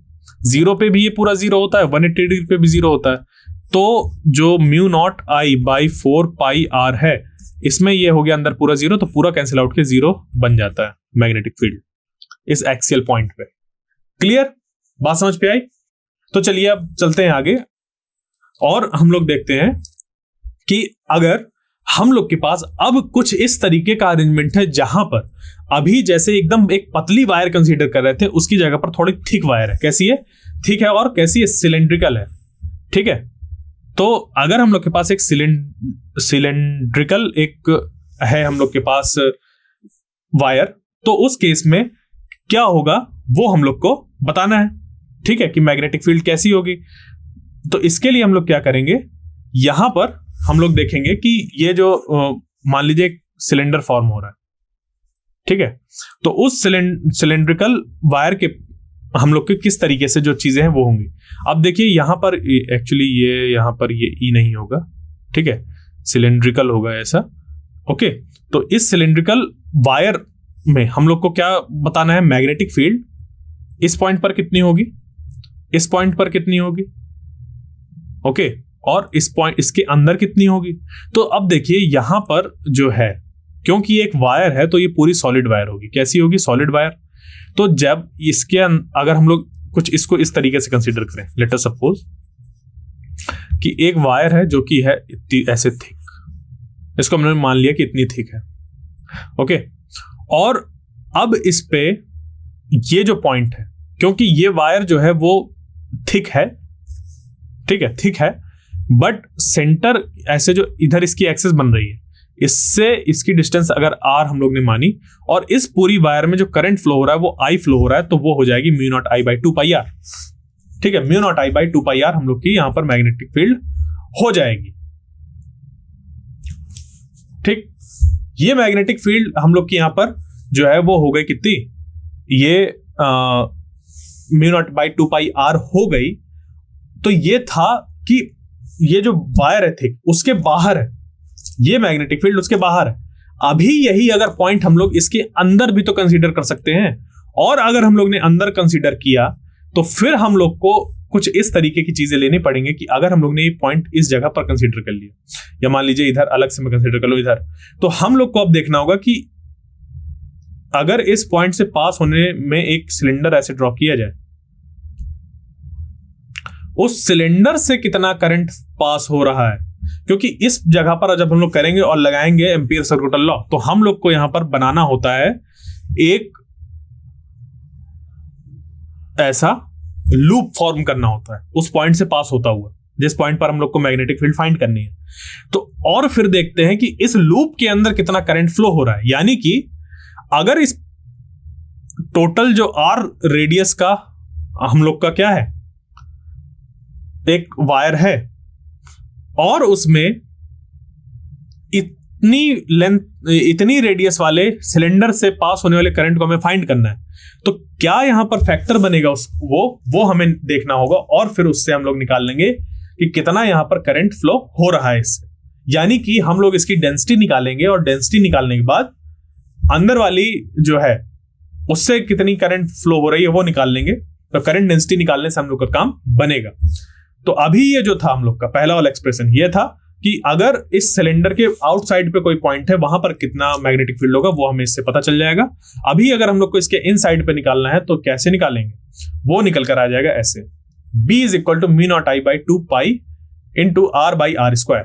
ये है क्या कि थिक सिलेंड्रिकल वायर के अंदर आर डिस्टेंस पर हम लोग को अगर ये फाइंड करना, जो आर है वो इस कंडीशन में क्या है, कैपिटल आर से छोटा है। कैपिटल आर क्या है कि अगर ये बड़ा सा सिलेंडर है, ये इसका कैपिटल आर हो गया, और इस सिलेंडर के अंदर हम लोग को किसी जगह पर ये आर डिस्टेंस कंसीडर किया गया, तब हम लोग क्या मानेंगे, एक एम्पीयर सर्किट लॉ लगाएंगे और इस लूप ऐसा एक लूप फॉर्म करेंगे, उस लूप के अंदर कितना करंट है वो फाइंड करेंगे, तो वो पूरा डेरिवेशन होता है, वहां से ये चीज निकल कर आ जाती है। तो हम लोग के पास यहाँ पर वेरिएबल क्या है, आई क्या है, ये जो टोटल करंट फ्लो हो रहा है, ठीक है, आई है टोटल करंट, और ये जो आर बाई आर स्क्वायर है ये फैक्टर हम लोग का डिसाइड कर देता है कि यहां पर कितना करंट जो होगा वो अंदर फ्लो हो रहा है। तो ये चीज निकल कर आ जाती है यहां से। क्लियर? एक्चुअली ये कुछ इस तरीके का है, mu naught by 2 pi are, और ये आर बाई आर, ये फैक्टर डिसाइड करता है कि कितना करंट इसके ये इस लूप के अंदर से फ्लो हो रहा होगा, टोटल करंट का हिस्सा। तो ये आई आर बाई आर कुछ ये लिखा हुआ है, टोटल करंट का ये एक फ्रैक्शन से के साथ मल्टीप्लाई करने में हम लोग का कुछ हिस्सा निकल कर आ जाता है जो कि उस लूप के अंदर से फ्लो हो रहा होगा। क्लियर? तो हम लोग को क्या ध्यान देना है, सीधे ये कि ये मैग्नेटिक फील्ड है हम लोग की mu naught I by 2 pi into r by r square. मैं बता रहा था इसको याद कैसे रख सकते हैं, याद कैसे, क्या ये चीजें आती ही उसी कॉन्सेप्ट से हैं, यूनिटरी मेथड होता है हम लोग का, ठीक है, जहां पर हम लोग सिंपल सा होता है, बाजार जाते हैं कहीं भी करते हैं तो ये काउंट करते हैं, पूछते हैं कि भाई साहब रेट क्या है, वो रेट क्या बताएगा कि 10 रुपए का 1 किलो, तो 10 रुपीज पर केजी ये रेट हो गया, 1 किलो है 10 रुपए का। वो ये भी बोल सकता है कि 20 रुपए का 2 किलो, तो फिर तुम्हें 5 किलो खरीदना है, तो 1 किलो कितने का मिल रहा है वो फाइंड करोगे, फिर 5 से मल्टीप्लाई कर दोगे तो निकल के आ जाएगा कि 50 रुपए का मिलेगा। कैसे? 10 रुपीज पर केजी ये निकाला, 5 से मल्टीप्लाई किया तो बन गया कितना हम लोग का कि 50 रुपीज पर केजी हम लोग को मिलेगा। तो सेम चीज यहां पर भी हम लोग क्या करते हैं कि ये ऐसा फ्रैक्शन बना लेते हैं और इस फ्रैक्शन को फिर टोटल से मल्टीप्लाई कर देते हैं, तो हमें पता चल जाता है कि उसमें कितना हम लोग को जरूरत होगी करंट की। ठीक है, तो ये यूनिटरी मेथड वगैरह से चीजें बहुत आसान हो जाती हैं इस पे। अभी उनको बताने का ज्यादा समय नहीं है क्योंकि हम लोग का ये क्रैश कोर्स है, हम लोग को एक फोकस्ड वे में चीजें पढ़नी है। तो अब चलते हैं आगे और देखते हैं, ये इसको ध्यान रखिएगा इस फॉर्मूले को, जो कि हम लोग का थिक सिलिंड्रिकल वायर के जो पॉइंट है अंदर, उस पे अगर हम लोग को फाइंड करना है मैग्नेटिक फील्ड। तो अब हम लोग को फाइंड करना है magnetic field due to a solenoid. तो सोलेनॉइड क्या होता है ये आइए उसको समझते हैं।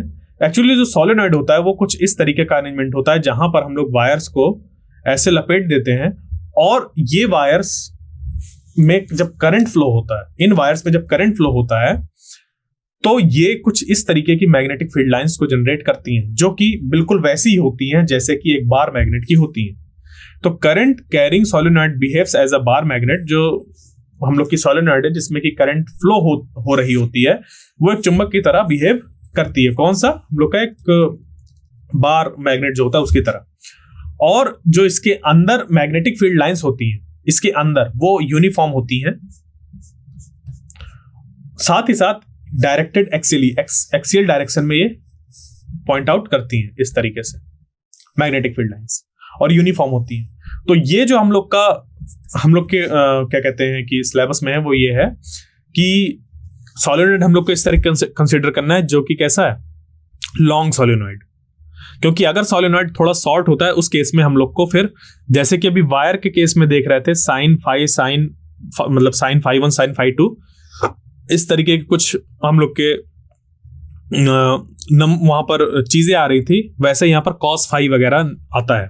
तो अभी उसको वो चीज हमें नहीं देखनी। अभी क्या देखना है कि ये जो सोलेनॉइड है वो एक लॉन्ग है, यानी कि इनफाइनाइट साइज का मतलब ये नहीं था कि हम वहां तक रीच नहीं कर पाएंगे।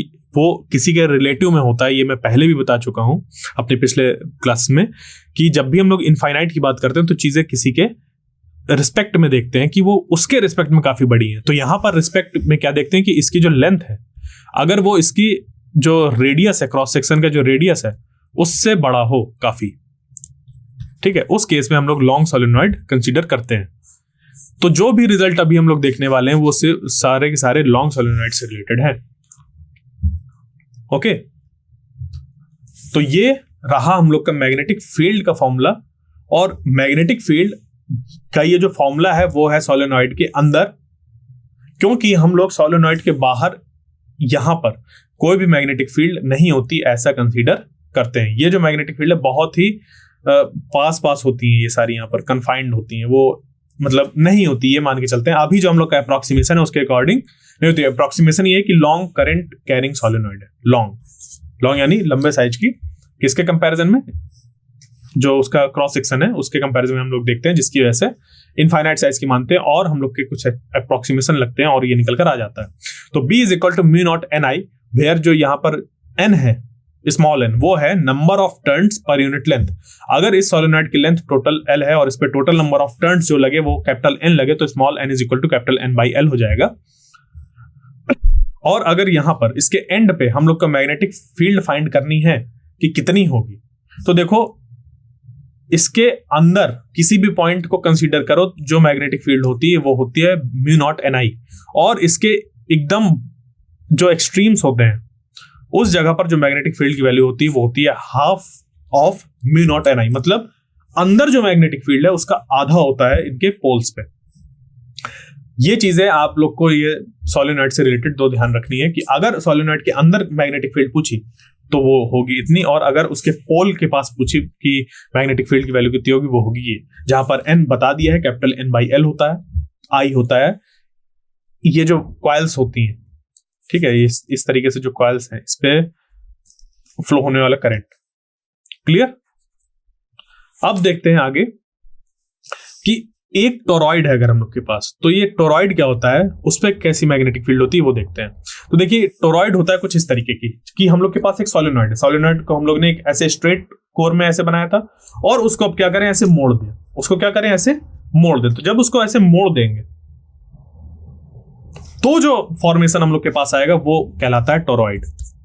तो ये देख रहे हैं हम लोग कि ये ऐसा हम लोग का करंट आ रहा है और ऐसे जाते हुए ऐसे ऐसे ऐसे नीचे से, मतलब ऐसे ऐसे ऐसे होते हुए ऐसे ऐसे ऐसे ऐसे ऐसे होते हुए इधर से ऐसे निकल गए। तो ये जो अरेंजमेंट है इसमें, अब चूंकि हम लोग के सोलेनॉइड पे मैग्नेटिक फील्ड जो होती है वो कन्फाइंड होती है उसके अंदर, तो टोरॉइड पे भी जो मैग्नेटिक फील्ड होती है वो इसी जगह पर होती है, क्योंकि टोरॉइड एक तरीके से हम लोग कह सकते हैं एक ऐसा घूमा हुआ शेप होता है सोलेनॉइड का, ऐसा किसी ने बेंड कर दिया ऐसे सर्कुलर शेप में इस तरीके से। क्लियर? ये तो यहां पर मैग्नेटिक फील्ड इस तरीके से सिर्फ ये वाले रीजन पे होती है, ना इस यहां पर मैग्नेटिक फील्ड होती है, ना यहां पर मैग्नेटिक फील्ड होती है। ओके, ये चीज हम लोग की काफी जगह पर इस्तेमाल होती है। पहले ये जो इलेक्ट्रॉन गन वाली आती थी टीवी, यानी कि पुरानी जो हम लोग की टीवी आती थी, उन टीवी पे ये यूज होता था चीजों को एक्सेलरेट करने के लिए।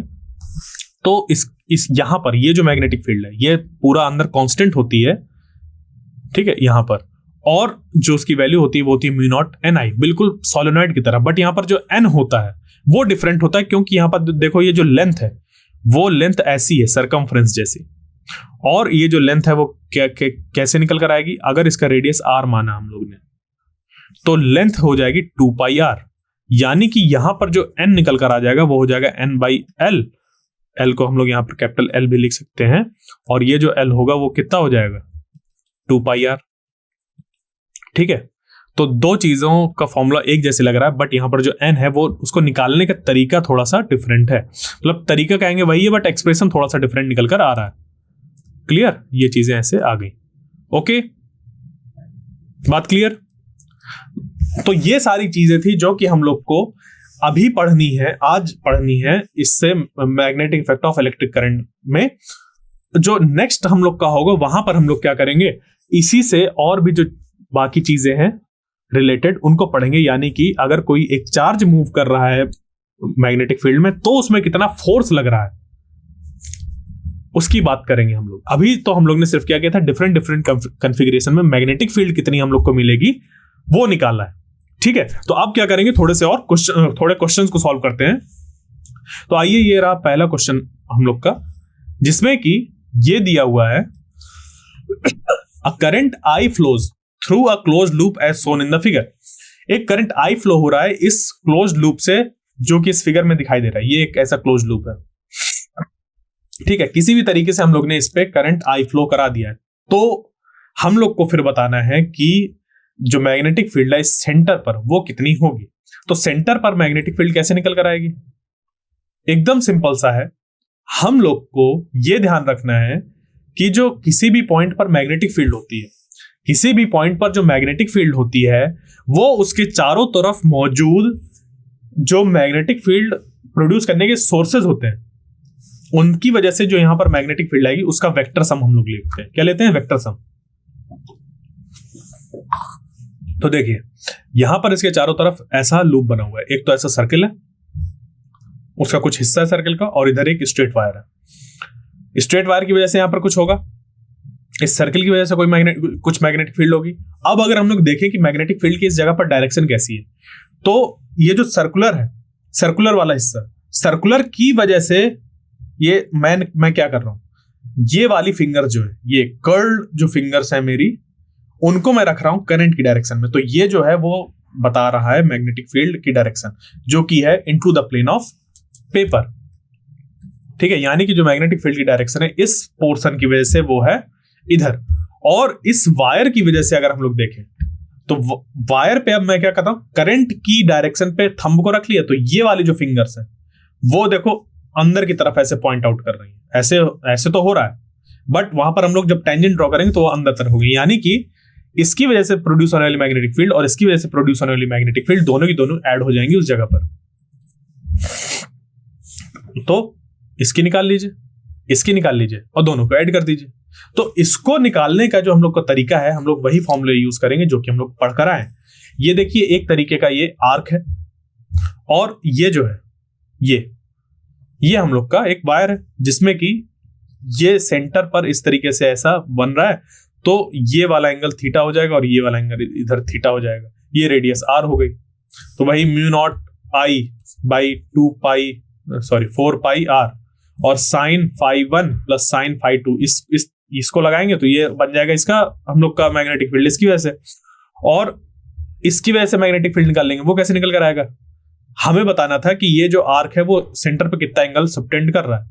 तो ये जो एंगल सबटेंड कर रहा है वो एक्चुअली है ये वाला, वो है ये वाला, यानी कि 2 पाई माइनस 2 थीटा, या फिर 360 माइनस 2 थीटा। अगर थीटा हम लोग कंसिडर करना है किस पे, डिग्रीज पे, तो ये ले लेंगे 360 माइनस 2 थीटा और उसको फिर 360 से डिवाइड करेंगे तो वही निकल कर आएगा, यानी कि 1 माइनस 2 थीटा बाई 360 निकल कर आएगा, या फिर 1 माइनस 2 थीटा बाई 2 पाई निकल कर आएगा, 1 माइनस थीटा बाई पाई। ठीक है, ये चीजें निकल कर आएंगी। तो इनमें से हम लोग को वो चूज करना है जो कि हम लोग का काम आसान कर दे। तो आइए अब हम लोग देखते हैं कि इसको सिस्टमेटिकली किस तरीके से सॉल्व करना है। तो अभी जैसे मैंने बताया कि हम लोग को इस पे दो हिस्से फॉर्म हो रहे हैं, एक तो है ऐसा कर्व्ड वाला और एक स्ट्रेट लाइन। तो कर्व्ड वाला की वजह से मैग्नेटिक फील्ड और इसकी वजह से वाली मैग्नेटिक फील्ड दोनों कैसी हो जाएंगी, ऐड हो जाएंगी, क्योंकि दोनों की दोनों इस पॉइंट पर सेम डायरेक्शन में पॉइंट आउट कर रही हैं। तो इसकी वजह से ये जो ऐसा कर्व्ड है जो कि आर्क है वो बन जाएगा क्या, mu naught I divided by 4 pi are, और यहां पर 2 पाई माइनस 2 थीटा। देखिए ये ले लिया, ठीक है, यहां पर ये क्या ले लिया इस तरीके से कि ये हो गया हम लोग का 2 पाई माइनस 2 थीटा। ओके, ये हो गया ये। और इधर जब हम लोग निकालेंगे इस जगह पर कि ये वाली जो लेंथ है इसकी वजह से यहां पर कितना होगा, तो देखो इसको अगर हमें निकालना है तो इसका हमें, क्योंकि ये फाइनाइट साइज का है तो इसका हमें लेंथ भी पता होना चाहिए। तो इसको हम लोग निकाल सकते हैं किस तरीके से, यहां पर अगर मान लें कि ये थीटा है और इधर ये थीटा है, तो ये क्या हो जाएगा, ये क्योंकि देखिए ये रेडियस है आर, ठीक है, हम लोग को ये वाली लेंथ पता करनी होती है ना, ये वाली, ये जो ये वाली है ये, ठीक है, यहां से यहां तक की डिस्टेंस, ये जो लेंथ है वो तो है ही, यहां पर हम लोग को जो फॉर्मूले में रखनी होती है वो ये वाली लेंथ पता करनी होती है। तो देखिए रेडियस इसका जो है वो ये वाला है, ये। ओके, तो हम लोग क्या करेंगे, क्योंकि यहां पर एंगल थीटा फॉर्म हो रहा है आर और ये वाले डिस्टेंस पे स्मॉल आर के बीच में, तो आर कॉस थीटा वो हो जाएगा ये वाला। ओके, तो यहां पर क्या हो गया, mu naught divided by 4 pi r होता है, तो आर स्मॉल आर की जगह पे ये हो गया, और ये जो होगा ये यहां पर मल्टीप्लाइड हो जाएगा, ये इधर वाला हिस्सा था वो नीचे आ गया, ये एक्चुअली मल्टीप्लाई में लिखा हुआ है। इसको अगर हम लोग लिखना चाहें तो ये ऊपर लिख सकते हैं sine theta plus sine theta, ये चीज यहां पर बन जाएगी। ओके, ये चीज बन गई। अब इसको जब हम लोग सॉल्व करेंगे तो हम लोग को ये मिल जाएगा। तो ये अब यहां पर सिंपल मैथमेटिक्स रह गई है, इसको आप सॉल्व कर सकते हैं। क्लियर, बात समझ पे आई? तो इस तरीके से जो हम लोग का ये होगा क्वेश्चन वो सॉल्व होगा। अब चलिए चलते हैं आगे और इस पे जो अगला क्वेश्चन है उसको देखते हैं। The magnetic induction at the centre O in the figure as shown is, इस सेंटर पर जो मैग्नेटिक फील्ड इंड्यूस होगी, यानी कि जो मैग्नेटिक फील्ड की वैल्यू होगी वो कितनी होगी। तो मैंने बताया है कि किसी भी पॉइंट पर जब हम लोग मैग्नेटिक फील्ड देखते हैं तो उसके चारों तरफ कहां से मैग्नेटिक फील्ड आ रही है, हर एक से चेक करते हैं कि वहां पर जो इस पॉइंट पर मैग्नेटिक फील्ड आ रही है, हर एक की वजह से उसकी डायरेक्शन किधर है। तो सबसे पहले देखें, अगर हम लोग ये R1 रेडियस वाले का ये जो ऐसा सेमी सर्कल फॉर्म हो रहा है, इसकी वजह से, क्योंकि देखो करंट की डायरेक्शन किधर है, ऐसे, इसमें जो करंट की डायरेक्शन है वो कैसी है, ऐसे। क्लियर, इस पे क्या उल्टा समझ पे आ रहा है क्या, ऐसे बनाऊं मैं, ठीक है, ये करंट की डायरेक्शन ऐसे। क्लियर, ये अब सही बना हुआ है, समझ पे नहीं आ रहा कि आप लोग को कैसा दिखाई दे रहा है ये, यानी कि कर्ल्ड फिंगर अगर मैं इस तरफ रख दूं, ठीक है, अभी मेरे अकॉर्डिंग तो मुझे ऐसा साफ समझ पे आ रहा है ऐसा, बट अभी मुझे ऐसा लग रहा है कि आपको उल्टा दिखाई दे रहा है।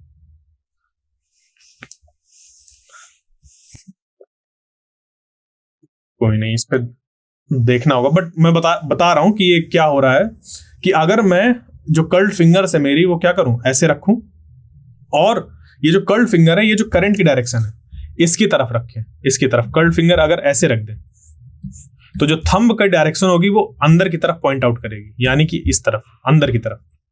क्लियर, अंदर की तरफ ऐसे पॉइंट आउट करेगी। तो अंदर की तरफ जब ये पॉइंट आउट कर रही होगी उसकी वजह से क्या होगा, हम लोग को पता चल गया कि ये जो R1 रेडियस वाले का है उसकी वजह से यहां पर मैग्नेटिक फील्ड कैसी है, अंदर तरफ है।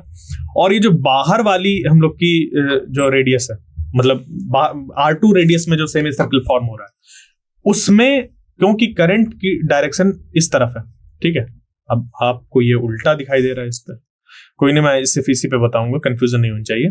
तो इस पे अगर करंट की डायरेक्शन इधर है, ओके, करंट की डायरेक्शन अगर इस तरफ है, उसकी वजह से क्या होगा कि यहां पर जो मैग्नेटिक फील्ड होगी वो होगी बाहर की तरफ पॉइंट आउट करते हुए, यानी कि हम यहां पर पॉइंट बना सकते हैं। तो इसको अगर मैं दो कलर से बनाऊं कि ये वाला जो बाहर वाला है उसकी वजह से ये इस तरफ है अगर, तो ये बाहर को पॉइंट आउट करते हुए एक मैग्नेटिक फील्ड जनरेट करेगी, और ये वाली जो है, ये जो ग्रीन कलर से बनी हुई है, वो क्या करेगी, वो अंदर की तरफ जाते हुए एक मैग्नेटिक फील्ड को जनरेट करेगी। तो इन दोनों, क्योंकि दोनों के दोनों अपोजिट डायरेक्शन में हैं, तो अलग अलग हम लोग क्या करेंगे, रेडियस पर दोनों चीजें निकालेंगे और उनको सब्ट्रैक्ट कर देंगे। तो ये जो निकल कर आएगा वो हम लोग को निकल कर आएगा ऐसा कि क्योंकि सेमी सर्कुलर करंट लूप है, तो mu naught I divided by 2r1 और पाई बाई 2 पाई हो जाएगा, क्योंकि देखो जो आधा हिस्सा है वो पाई हो गया सेमी सर्किल, और जो सर्किल टोटल होता है वो होता है 2 पाई, तो पाई बाई 2 पाई ये निकाल लिया। तो mu naught I divided by 2r1 pi by 2 पाई, यानी कि mu naught I by 4r1 ये निकल कर आ गया। जो r1 रेडियस वाला था, जो कि पॉइंट आउट कर रहा था magnetic field into the plane of paper. दूसरा जो b2 था, जो कि r2 की वजह से था, वो क्या कर रहा था, उससे बिल्कुल इसी रीजनिंग से हम लोग का ये निकल कर आएगा, और जो मैग्नेटिक फील्ड थी वो आउटवर्ड पॉइंट आउट कर रही थी।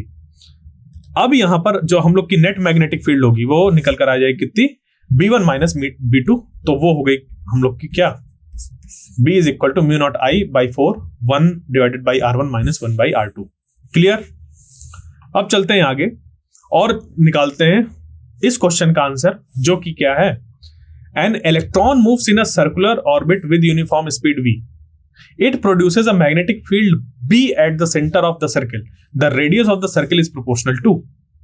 अब देखिए, इसको सुनकर लग रहा होगा कि अरे ये क्या पूछ लिया, ठीक है, इसको सुनकर लग रहा होगा कि ये क्या पूछ लिया इसने। घबराना नहीं सबसे पहले, क्योंकि जो हम लोग के पास कॉन्सेप्ट है वो ये है कि कभी भी अगर कोई एक चार्ज मूव कर रहा है विद कांस्टेंट वेलोसिटी, तो वो प्रोड्यूस करता है मैग्नेटिक फील्ड, जिसको कि मैंने मेंशन किया था एकदम इस लेक्चर के शुरुआत में, जिस पॉइंट को उसी चीज का यहां पर हम लोग इस्तेमाल करेंगे, और ये जो हम लोग को V और I दिया हुआ है उसको बना लेंगे उससे एक I, ठीक है, जो V और E दिया हुआ है, सॉरी, जो V और E दिया हुआ है, V यानी कि वेलोसिटी ऑफ दिस चार्ज, उससे बना लेंगे हम लोग करंट। तो देखो क्या दिया हुआ है, एन इलेक्ट्रॉन, तो ये हो गया charge in a circular orbit with uniform speed v, जो स्पीड दी है वो कितनी दी हुई, v दी हुई है, और वो क्या प्रोड्यूस कर रहा है, उसकी वजह से एक मैग्नेटिक फील्ड सेंटर पर उस सर्किल के, तो the radius of the circle is proportional to, जो रेडियस ऑफ सर्किल है वो प्रोपोर्शनल होगा किसके, यानी कि हम लोग को r बताना है किसके प्रोपोर्शनल होगा। ओके, तो कैसे निकालेंगे, अब देखिए हमें ये चीज दी है और क्या दिया हुआ है, v दिया हुआ है, ये charge Q equal to E दिया हुआ है। अगर इसको हम लोग I निकालने की कोशिश करें तो I होता है हम लोग का चार्ज अपॉन टाइम, हाँ है ना, और जो स्पीड है वो क्या होता है, वो होता है हम लोग का distance covered per unit time, बिल्कुल। यानी कि अगर मैं V का यूज करके यहां पर I बनाने की कोशिश करूं तो वो बन जाएगा कुछ इस तरीके का कि जिसमें कि हमारी लेंथ भी इंक्लूडेड होगी, इस पूरे सर्किल की जो लेंथ है वो भी इंक्लूडेड होगी। तो हमें सिर्फ यूज करना है किसका, इसका टाइम यूज करना है। तो टाइम कैसे निकल कर आएगा, देखिए अगर ये सर्कल का रेडियस r है तो जो टोटल डिस्टेंस ये कवर करेगा वो कितना करेगा, 2 पाई r, और अगर v स्पीड से मूव कर रहा है तो v से डिवाइड कर दे तो निकल के आ गया टाइम, वो निकल कर आ गया टाइम। तो अब इस टाइम का यूज कर लेंगे e बाई टी यहां पर, तो हो जाएगा e divided by 2 pi r और इंटू v, जो कि निकल कर आ गया क्या, हम लोग का करंट। ओके, ये निकल कर आ गया करंट। इतने करंट है यहां पर जब ये इलेक्ट्रॉन ऐसे v वेलोसिटी से, सॉरी v स्पीड से मूव कर रहा है, वेलोसिटी तो चेंज होती रहेगी उसकी डायरेक्शन, v यहां पर स्पीड दी हुई है, तो v स्पीड से जब ये मूव कर रहा है इस सर्कुलर ऑर्बिट में, तो क्या हुआ, क्योंकि कांस्टेंट स्पीड है तो मैग्नेटिक फील्ड सेंटर पे जनरेट होगी। तो अब हम लोग को I पता चल गया, तो क्या सेंटर में हम लोग जो मैग्नेटिक फील्ड है वो नहीं निकाल सकते, तो यही पूछा ना इतने, it produces a magnetic field B at the centre of circle, the radius of the circle is proportional to. अब हमें आर का जो वैल्यू है वो बताना है कि इसके साथ कैसे वेरी करेगी। तो बी और वी के साथ हमें आर को रिलेट करना है, यानी कि अब हमें सिंपली जो इस सेंटर पर इस सर्किल की वजह से मैग्नेटिक फील्ड होती है उसका फॉर्मूला लगाना है, और उन दोनों के बीच में जो रिलेशन है, क्योंकि देखो यहां पर V और B दिया हुआ है, तो R का इन दोनों के साथ रिलेशन निकालना होगा और हमारा काम निकलकर हो जाएगा। तो इसको करेंगे कुछ इस तरीके से, सबसे पहले I निकाल लिए, तो I निकल कर आ गया E into V divided by 2 pi R। उसके बाद हम लोग जानते हैं कि सेंटर पर जो मैग्नेटिक फील्ड होती है वो होती है mu naught I by 2R। इसको रखा, यहां से बन गया mu naught divided by 2R, EV I की जगह पर रखा है तो EV बाई 2 पाई R। ये बन गया mu naught EV by 4 pi R square. यहां पर ये जो V है वो है वेलोसिटी, सॉरी बार बार वेलोसिटी बोल रहा हूं मैं, स्पीड, क्योंकि वेलोसिटी तो चेंज होती रहेगी, V कांस्टेंट स्पीड V है, वो V क्या हो रही है बार बार, हम लोग की अपनी डायरेक्शन तो चेंज कर रही है V, क्योंकि स्पीड है वो डायरेक्शन चेंज करेगी तो वेलोसिटी चेंज हो रही है, बट उसकी जो मैग्नीट्यूड है वो कांस्टेंट है, जिसकी वजह से कांस्टेंट करंट आ रहा है और उस कांस्टेंट करंट की वजह से हम लोग ने मैग्नेटिक फील्ड निकाली सेंटर पर। यहां से B इज इक्वल टू हो गया mu naught EV divided by 4 pi R square. अब देखो ये जो 4 पाई है वो दोनों कैसे कांस्टेंट है, म्यू नॉट कांस्टेंट है, E कांस्टेंट है, ओके। और जो V है हम लोग का, अब बताना है V और B के बीच में रिलेशन R के साथ, V, B और R इन तीनों में रिलेशन बताना है। तो इन सबको जो है हम क्या करेंगे, R को एक तरफ ले जाएंगे, तो R इज इक्वल टू हो जाएगा under root mu naught EV by 4 pi B। ये सिंपल मैथमेटिक्स आप कर सकते हैं, अंडर रूट क्योंकि स्क्वायर लगा अंडर रूट लेके ये आ गया। अब ये वाला जो हिस्सा है इसको ले लेंगे कांस्टेंट पे, तो जो प्रोपोर्शनल बचेगा हम लोग का वो बचेगा ये कि R is directly proportional to under root V by B। तो इस हिसाब से हम लोग का जो ये वाला ऑप्शन है V बाई B C वाला वो करेक्ट हो गया। क्लियर, बात समझ पे आई। तो कहां हम लोग को लग रहा था कि ये किस तरीके का क्वेश्चन है और ये इस तरीके से निकल कर आया, तो जो चीजें बताई जा रही हैं आप उस पर फोकस करिए कि क्या क्या चीजें हैं और उन्हीं से ही क्वेश्चन को सॉल्व करने की कोशिश करिए। तो अब देखिए क्या है question number 4, the magnitude of magnetic field B due to loop ABCD at the origin is. हमें मैग्नीट्यूड बताना है मैग्नेटिक फील्ड का due to loop ABCD, ABCD ये लूप, तो ये है देखो वायर, ये है वायर, ये है वायर और ये है वायर, है कि नहीं है। खास बात इस पे क्या है कि हमें बताना है इस सेंटर पर, तो जब इस सेंटर में बताना है तो हर एक जो यहां पर चीज मौजूद है जिसमें करंट फ्लो हो रहा है, हर उस एक चीज से निकलने वाली मैग्नेटिक फील्ड को हम लोग देखेंगे कि इस सेंटर पर कितनी अपना कंट्रीब्यूशन कर रहा है मैग्नेटिक फील्ड का और किस डायरेक्शन में कर रहा है। फिर उसको जो सेम डायरेक्शन वाले होंगे उनको ऐड कर देंगे, जो अपोजिट डायरेक्शन वाले होंगे उसको माइनस कर देंगे। बात क्लियर। तो इसको अगर हम लोग समझें कि क्या चीज यहां पर फॉर्म हो रही है, किस तरीके से सॉल्व करना है, तो देखो ये वाला जो हिस्सा है, ये वाला,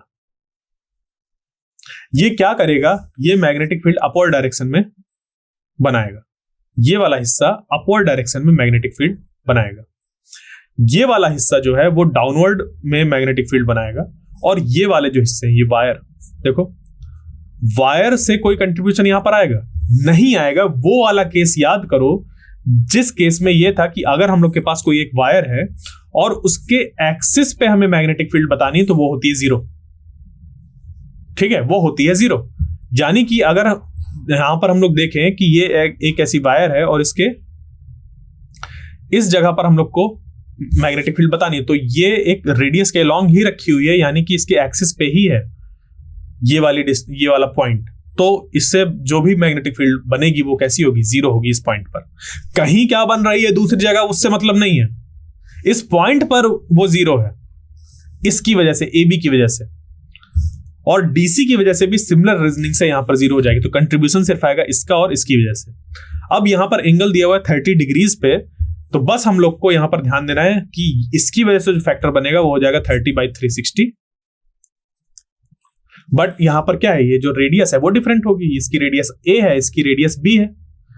क्लियर। तो इसकी वजह से ये ए है और ये बी है, तो यहां पर हम लोग का उस तरीके से चीजें निकल कर आ जाएंगी।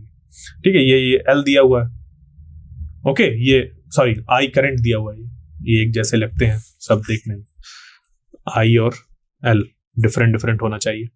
ठीक है, बट क्योंकि फॉन्ट्स ऐसे होते हैं कभी कभी कंफ्यूजिंग हो जाते हैं, कोई नहीं, उसमें आप लोग ध्यान दीजिएगा कि इसको एल मत समझ लीजिएगा। ओके, तो यहां पर क्या है अब कि इस तरीके से हम लोग जो फैक्टर होंगे उनको बना लेंगे और जो मैग्नेटिक फील्ड है उसको फाइंड कर लेंगे। तो अब इसको करना कैसे है वो देख लेते हैं। तो जो मैग्नेटिक फील्ड है वो जो 4 कंपोनेंट्स मैंने अभी आपको दिखाया उन सबकी वजह से होगा। ए बी वाला जो ये ऐसे वायर थी, 2 वायर स्ट्रेट वाली, ये ए बी थी, इसकी वजह से होगी 0। ये जो यहां पर सी डी है ये होगा 0, तो ये और ये हो गया 0। बचा क्या, बी सी और ओ ए। यहां पर हम लोग 30/360 कर सकते हैं और यहां पर भी 30/360 करेंगे, आंसर सेम निकल कर आएगा। क्लियर, इसको हम लोग ने कन्वर्ट कर लिया है रेडियंस पे, तो करें हम लोग चाहे ना करें, हम लोग का आंसर सेम निकल कर आएगा। तो इस तरीके से जब करेंगे तो फिर हम लोग का ये निकल कर आ गया μ0I/4πa, पाई बाई ये 6 कर दिया, पाई से पाई कैंसिल हो गया, ये हम लोग का ये इधर से कैंसिल हो गया, और इस तरीके से करने से ये हम लोग की मैग्नेटिक फील्ड निकल कर आ गई। ये क्योंकि μ0I कॉमन है ये, और ये 24 ये बनेगा ऐसे, तो ये μ0I डिवाइडेड बाई 24ab, यहाँ पर 1/a माइनस 1/b बना है, तो वही इसको सॉल्व कर लेंगे तो ये बन जाएगा b minus a divided by ab, वही चीज यहाँ पर रख दी, तो ये मैग्नेटिक फील्ड निकल कर आ गई। क्लियर, तो यहां पर मैथमेटिक्स है उसको आप कर सकते हैं। अब चलते हैं आगे क्वेश्चन नंबर 5 पे। A current I flows in an infinity long wire. देखिए, a current I flows in an infinity long wire with cross section in the form of semicircular ring of radius r. एक current I flow हो रहा है infinity long wire पे, जिसका की जो cross section है वो कैसा है, सेमी सर्कुलर रिंग की तरह एक ऐसा फॉर्म हो रहा है। तो the magnitude of the magnetic induction along its axis, axis के अलोंग कितना मैग्नेटिक फील्ड जो होगा वो जनरेट होगा, वो हम लोग को बताना है। तो इसके लिए क्या करेंगे, सिंपल से देखिए, ये हम लोग की कुछ ऐसा वायर बनी हुई है। तो consider the wire to be made up of large number of thin wires of infinite length. यानी कि क्या करना है हम लोग को, यहाँ पर कुछ इस तरीके से इसको करना है कि देखिए यहां से यहां तक ये जो ऐसी वायर है उसको मान लीजिए कि एक ऐसा वायर है, उसके बाद दूसरी वायर है, फिर तीसरी वायर है, चौथी वायर, 5वीं, 6वीं, 7वीं, 8वीं, 9वीं, 10वीं, ऐसे करते करते खूब ढेर सारी वायर्स हो गई यहाँ पर। तो हर एक वायर की वजह से हम लोग क्या निकालेंगे, इस पॉइंट पर जो मैग्नेटिक फील्ड है उसको निकालेंगे। तो निकल कर क्या आएगा आइए बताते हैं। ये एक थिक वायर है ऐसी, ठीक है। तो देखिए क्या है कि हम लोग जो करंट इससे फ्लो हो रहा है, टोटल करंट क्योंकि आई फ्लो हो रहा है, हम लोग इसको कुछ ऐसा कंसीडर करेंगे कि लेट अस सपोज यहां पर जो है करंट, तो current through this wire D I equal to हो गया हम लोग का D theta by pi I. Okay, तो magnetic field at the centre हम लोग को जब इससे निकालनी है इस पे, तो वो निकल कर आएगी कुछ हम लोग की ये कि D B is equal to μ0/4 pi 2di/r। Okay, ये हम लोग की जो होगी वो होगी मैग्नेटिक फील्ड इस पॉइंट पर। ओके, ये चीज। अब यहां से हम लोग ने क्या किया, ये तो निकाल लिया कि कितना इस तरफ ऐसे करंट जा रहा है। अब उसके बाद यहां पर जो dB निकल कर आया वो निकल कर आया ऐसे। अब इसको हम लोग कर देंगे इंटीग्रेट, ठीक है, -π/2 से लेके π/2 तक। और क्योंकि यहां पर देखिए हो क्या रहा है इस पॉइंट पर कि अगर किसी भी वायर से, जैसे ये वायर बनी हुई है हम लोग की, ठीक है, तो ये एक्चुअली क्या है, इस पे एक बार इस क्वेश्चन को और देखते हैं, ठीक है। ये क्वेश्चन में क्या कह रहा है, a current I flows in an infinity long wire with cross section in the form of semi circular ring of radius r, the magnitude of magnetic induction along its axis is. तो axis के along जो magnetic induction है वो कितना है वो हम लोग को बताना है ना, ठीक है। तो एक करंट आई फ्लो हो रहा है इंफिनिटी लॉन्ग वायर पे with cross section in the form of semi circular ring, जो उसका क्रॉस सेक्शन है वो एक सेमी सर्कुलर रिंग है। तो उस हिसाब से फिर हम लोग को बताना है कि जो यहां पर मैग्नेटिक फील्ड है वो कितनी फॉर्म हो रही है। तो एक्चुअली ये कुछ ऐसा है, एक वायर है जो कि है बहुत लंबी, ठीक है, एक वायर है जो कि है बहुत लंबी। ओके, अब खास बात यहां पर यह है कि उसका जो क्रॉस सेक्शन है, यानी कि वायर जो होती है हम लोग की वो कैसी हो सकती है, ऐसी जैसी ये दिख रही है ऐसी हो सकती है। उसका क्रॉस सेक्शन कुछ ऐसा हो सकता है कि अगर इसको हम लोग कट करें तो यहां पर हम लोग को दिखाई देगा। यानी कि अगर इसकी क्रॉस सेक्शन की बात करूं, इसके अगर ये मान लीजिए बहुत लंबी वायर है तो इसके क्रॉस सेक्शन की बात करूं तो कैसा दिखाई दे रहा है। यहां पे सर्कल तो है, सर्कल के साथ साथ इस जगह पर कुछ है, ठीक है। तो यानी कि एक बहुत लंबी वायर है ये ऐसे, और इस वायर को कुछ इस तरीके से हम लोग देख रहे हैं कि जब इधर से देखें तो ये एक सर्कल के साथ साथ यहां पर ऐसे दिखाई दे। बट यहां पर क्या है कि एक बहुत लंबी वायर तो है, ठीक है, एक बहुत लंबी वायर तो है। जब इसको हम लोग क्या कर रहे हैं, इसका क्रॉस सेक्शन देख रहे हैं तो वो क्रॉस सेक्शन ऐसा दिखाई दे रहा है। यानी कि जो वायर है वो इस तरीके से बढ़ रही है। अगर मैं इसको इस तरफ बनाऊं तो वो बनेगा कुछ ऐसा।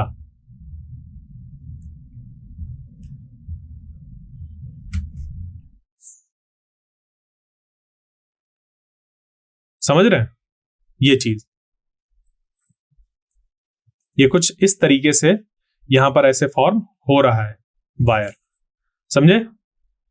ये इसको सॉलिड कर देते हैं, ये और ये,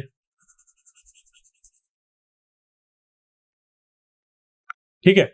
मतलब जो पूरी की पूरी वायर है वो लंबी सी है, इनफाइनाइट लेंथ की, और इस तरीके की है, ठीक है। ये ऐसा शेप है और लंबी सी है। बात समझ पे आई। यानी कि हमारे पास क्या हो, जैसे कि पानी वाला पाइप होता है ना, उसे थोड़ा और थिक हो, उसको हम लोग ऐसा एक्सियली ऐसे खड़ा खड़ा फाड़ दें, तो फिर हम लोग को बताना है कि कितनी हम लोग की मैग्नेटिक फील्ड होगी उसके इस पॉइंट पर, जो एक्सिस है। मान लीजिए ये पानी वाला पाइप है लंबा सा, ठीक है, उस पर कुछ थिकनेस होती है, अगर उसको हम लोग देखें वो दिखाई देता है कुछ ऐसा, उसका क्रॉस सेक्शन। तो और ये लंबाई इसकी होती है पूरी, लंबा सा होता है, और उसकी ये एक्सिस होती है, समझ गए, ये ऐसे एक्सिस होती है इस तरीके से। तो यहां पर जो दिया हुआ है, current I flows in infinity long wire with cross section in the form of semi circular ring. तो यहां पर जो है वो इस तरीके से है, आधा इसका है ही नहीं, इसका हिस्सा आधा जो है वो है ही नहीं, एक सेमी सर्कुलर रिंग है। अब आई थिंक आपको समझ पे आ रहा होगा कि कैसे ये चीज यहां पर कह रहा है। ओके, और इसकी जो रेडियस दी हुई है वो आर दी हुई है। तो अब इसी चीज को हम लोग को देखना है कि कैसा है यहां पर। तो ये हो गया, और इसी पे हम लोग ने कंसीडर कर लिया कि ये मिलके बना हुआ है बहुत एक लंबी लंबी वायर से, जो कि ऐसे एक्सटेंड हो रही है।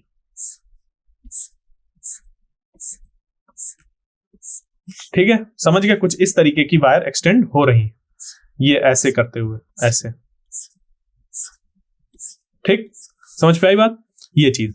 तो अब हम लोग को क्या करना है, इसी चीज को ध्यान में रखते हुए जो हम लोग का आगे का कैलकुलेशन है उसको करना है। तो यहां पर क्या हुआ कि अब कंसीडर करेंगे कि हर एक वायर की वजह से यहां पर कितनी मैग्नेटिक फील्ड होगी। तो मान लीजिए कि ये जो वायर है इसकी वजह से जो मैग्नेटिक फील्ड होगी उसका डायरेक्शन यहां पर क्या होगा, उसका डायरेक्शन होगा कुछ इस तरफ। तो उसका एक कंपोनेंट ब्रेक होगा। अगर मान लीजिए इधर थी मैग्नेटिक, इस जगह पर है वायर, ये वाली वायर, उसकी वजह से जो मैग्नेटिक फील्ड होगा उसका जो डायरेक्शन होगा मैग्नेटिक फील्ड का वो इधर होगा। उसके दो कंपोनेंट्स ऐसे ब्रेक होंगे, एक इधर होगा, इधर जो होगी उसका ऐसे होगा तो इधर होगा, उसके दो कंपोनेंट्स ब्रेक होंगे ऐसे ऐसे। तो ऐसा करते करते क्या होगा, फाइनली हम लोग के पास जो इधर वाले कंपोनेंट्स हैं, ये वाले एडअप होंगे और यहां पर कंपोनेंट जो आएंगे, क्योंकि अब जैसे ही हम लोग इनको कंसीडर करेंगे मैग्नेटिक फील्ड की डायरेक्शन होगी इस तरफ और ये कंपोनेंट्स ऐसे होंगे। तो ऐसा करते करते क्या होगा कि जब मान लीजिए इधर वाले लिए ये वाली वायर, तो इस वायर की वजह से मैग्नेटिक फील्ड जो होगी वो इस तरफ कहीं होगी और उसके दो कंपोनेंट्स बनेंगे, एक इस तरफ और एक इस तरफ। तो ये वाले कंपोनेंट्स और ये वाले जो कंपोनेंट्स हैं वो एक दूसरे को कैंसिल आउट कर देंगे। क्या करेंगे, वो एक दूसरे को कैंसिल आउट कर देंगे। बात समझ पे आई? तो जैसे ही वो एक दूसरे को कैंसिल आउट करेंगे तो हम लोग के पास बचेंगे सिर्फ इस डायरेक्शन वाले कंपोनेंट्स, यानी कि कॉस थीटा वाले। ओके, तो यही चीज करी गई है कि सबसे पहले अगर इस पूरे में अगर आई करंट फ्लो हो रहा है तो एक छोटे से पार्ट में कितना करंट फ्लो होगा वो हम लोग निकाल ले रहे हैं। वो निकल कर आ रहा है कितना हम लोग का, वो हो जाएगा D I is equal to D theta by pi I. Pi क्यों? पाई ये हो गया, डी थीटा यानी इस जगह पर कितना करंट फ्लो हो रहा है वो हम लोग देख रहे हैं। ठीक है, ये इस तरफ पीछे तरफ से ऐसे निकलते हुए ऐसे कितना करंट फ्लो हो रहा है ये। तो ये जो करंट है, अब इसी करंट, ये डी आई करंट निकल कर आ गया, इसी की हेल्प से हम लोग निकालेंगे मैग्नेटिक फील्ड। ओके, तो ये निकल कर आ जाएगा dB is equal to mu naught divided by 4 pi 2 DI by r. तो यहां से ये निकल कर आ जाएगा mu naught I by 2 pi square r d theta. तो ये हो गया हम लोग का कि जैसे जैसे ये थीटा वेरी करेगा वैसे वैसे हम लोग की इस जगह पर जो मैग्नेटिक फील्ड है वो पता चल जाएगी। बट होगा क्या कि ये जो dB है, इसके इस dB मैग्नेटिक फील्ड के, देखिए इधर वाले की अगर बात करें तो यहां पर इसकी वजह से जो मैग्नेटिक फील्ड है वो है इस डायरेक्शन में। इसके कंपोनेंट्स ब्रेक होंगे दो, एक dB cos थीटा और इधर dB sin थीटा। और जो इधर वाले जो करंट है ये वाला, इसकी वजह से एक ऐसा होगा और इधर ऐसा कंपोनेंट जाएगा, सॉरी मतलब इधर मैग्नेटिक फील्ड जाएगी। इसके दो कंपोनेंट ब्रेक होंगे, एक होगा इधर जो कि होगा dB cos थीटा और ये जो इधर होगा ये हो जाएगा dB sin थीटा। तो जो dB sin थीटा वाले हैं वो एक दूसरे को कैंसिल आउट कर रहे हैं। क्या कर रहे हैं? एक दूसरे को कैंसिल आउट कर रहे हैं, बच रहे हैं सिर्फ dB cos थीटा वाले। तो जैसे ही dB cos थीटा वालों को हम लोग क्या करेंगे, ऐड करेंगे, तो वो बन जाएगा हम लोग का इंटीग्रेशन करते हुए -π/2 से π/2 हम लोग इसको इंटीग्रेट कर देंगे तो ये बन जाएगा। फिर इसको ये इंटीग्रेशन हम लोग का cos थीटा का dB बाहर आ जाएगा, ये हम लोग का d थीटा के साथ यहाँ पर इंटीग्रेट हो जाएगा और मिल जाएगा हम लोग को mu naught I by pi square r. Okay, तो हम लोग का क्या हो गया, ये वाला जो आंसर है फोर्थ वाला वो सही हो गया, mu naught I divided by pi square r. Okay, तो अब बस हो गया, खत्म हो गया क्लास। अब ये रहा आपके क्वेश्चन, कुछ होमवर्क के। Question number 6, 7, 8, 9, 10। ठीक है, तो क्लास अब एंड है यहां पर। और अगर इनको सॉल्व करते हुए आपको किसी भी तरीके की प्रॉब्लम आ रही है तो आप साथ ही आपके क्वेरी सेक्शन में जाके वहां पर जो चीजें हैं उसको पूछ सकते हैं। और अगर आपको मॉक टेस्ट वगैरह देना है तो jtest.tutor.ai वहां पर जाके मॉक टेस्ट दे सकते हैं। तो वहां पर फुल लेंथ मॉक टेस्ट पड़े हुए हैं। ओके, और सब्जेक्ट वाइज दे सकते हैं और उस पर टॉपिक वाइज भी दे सकते हैं।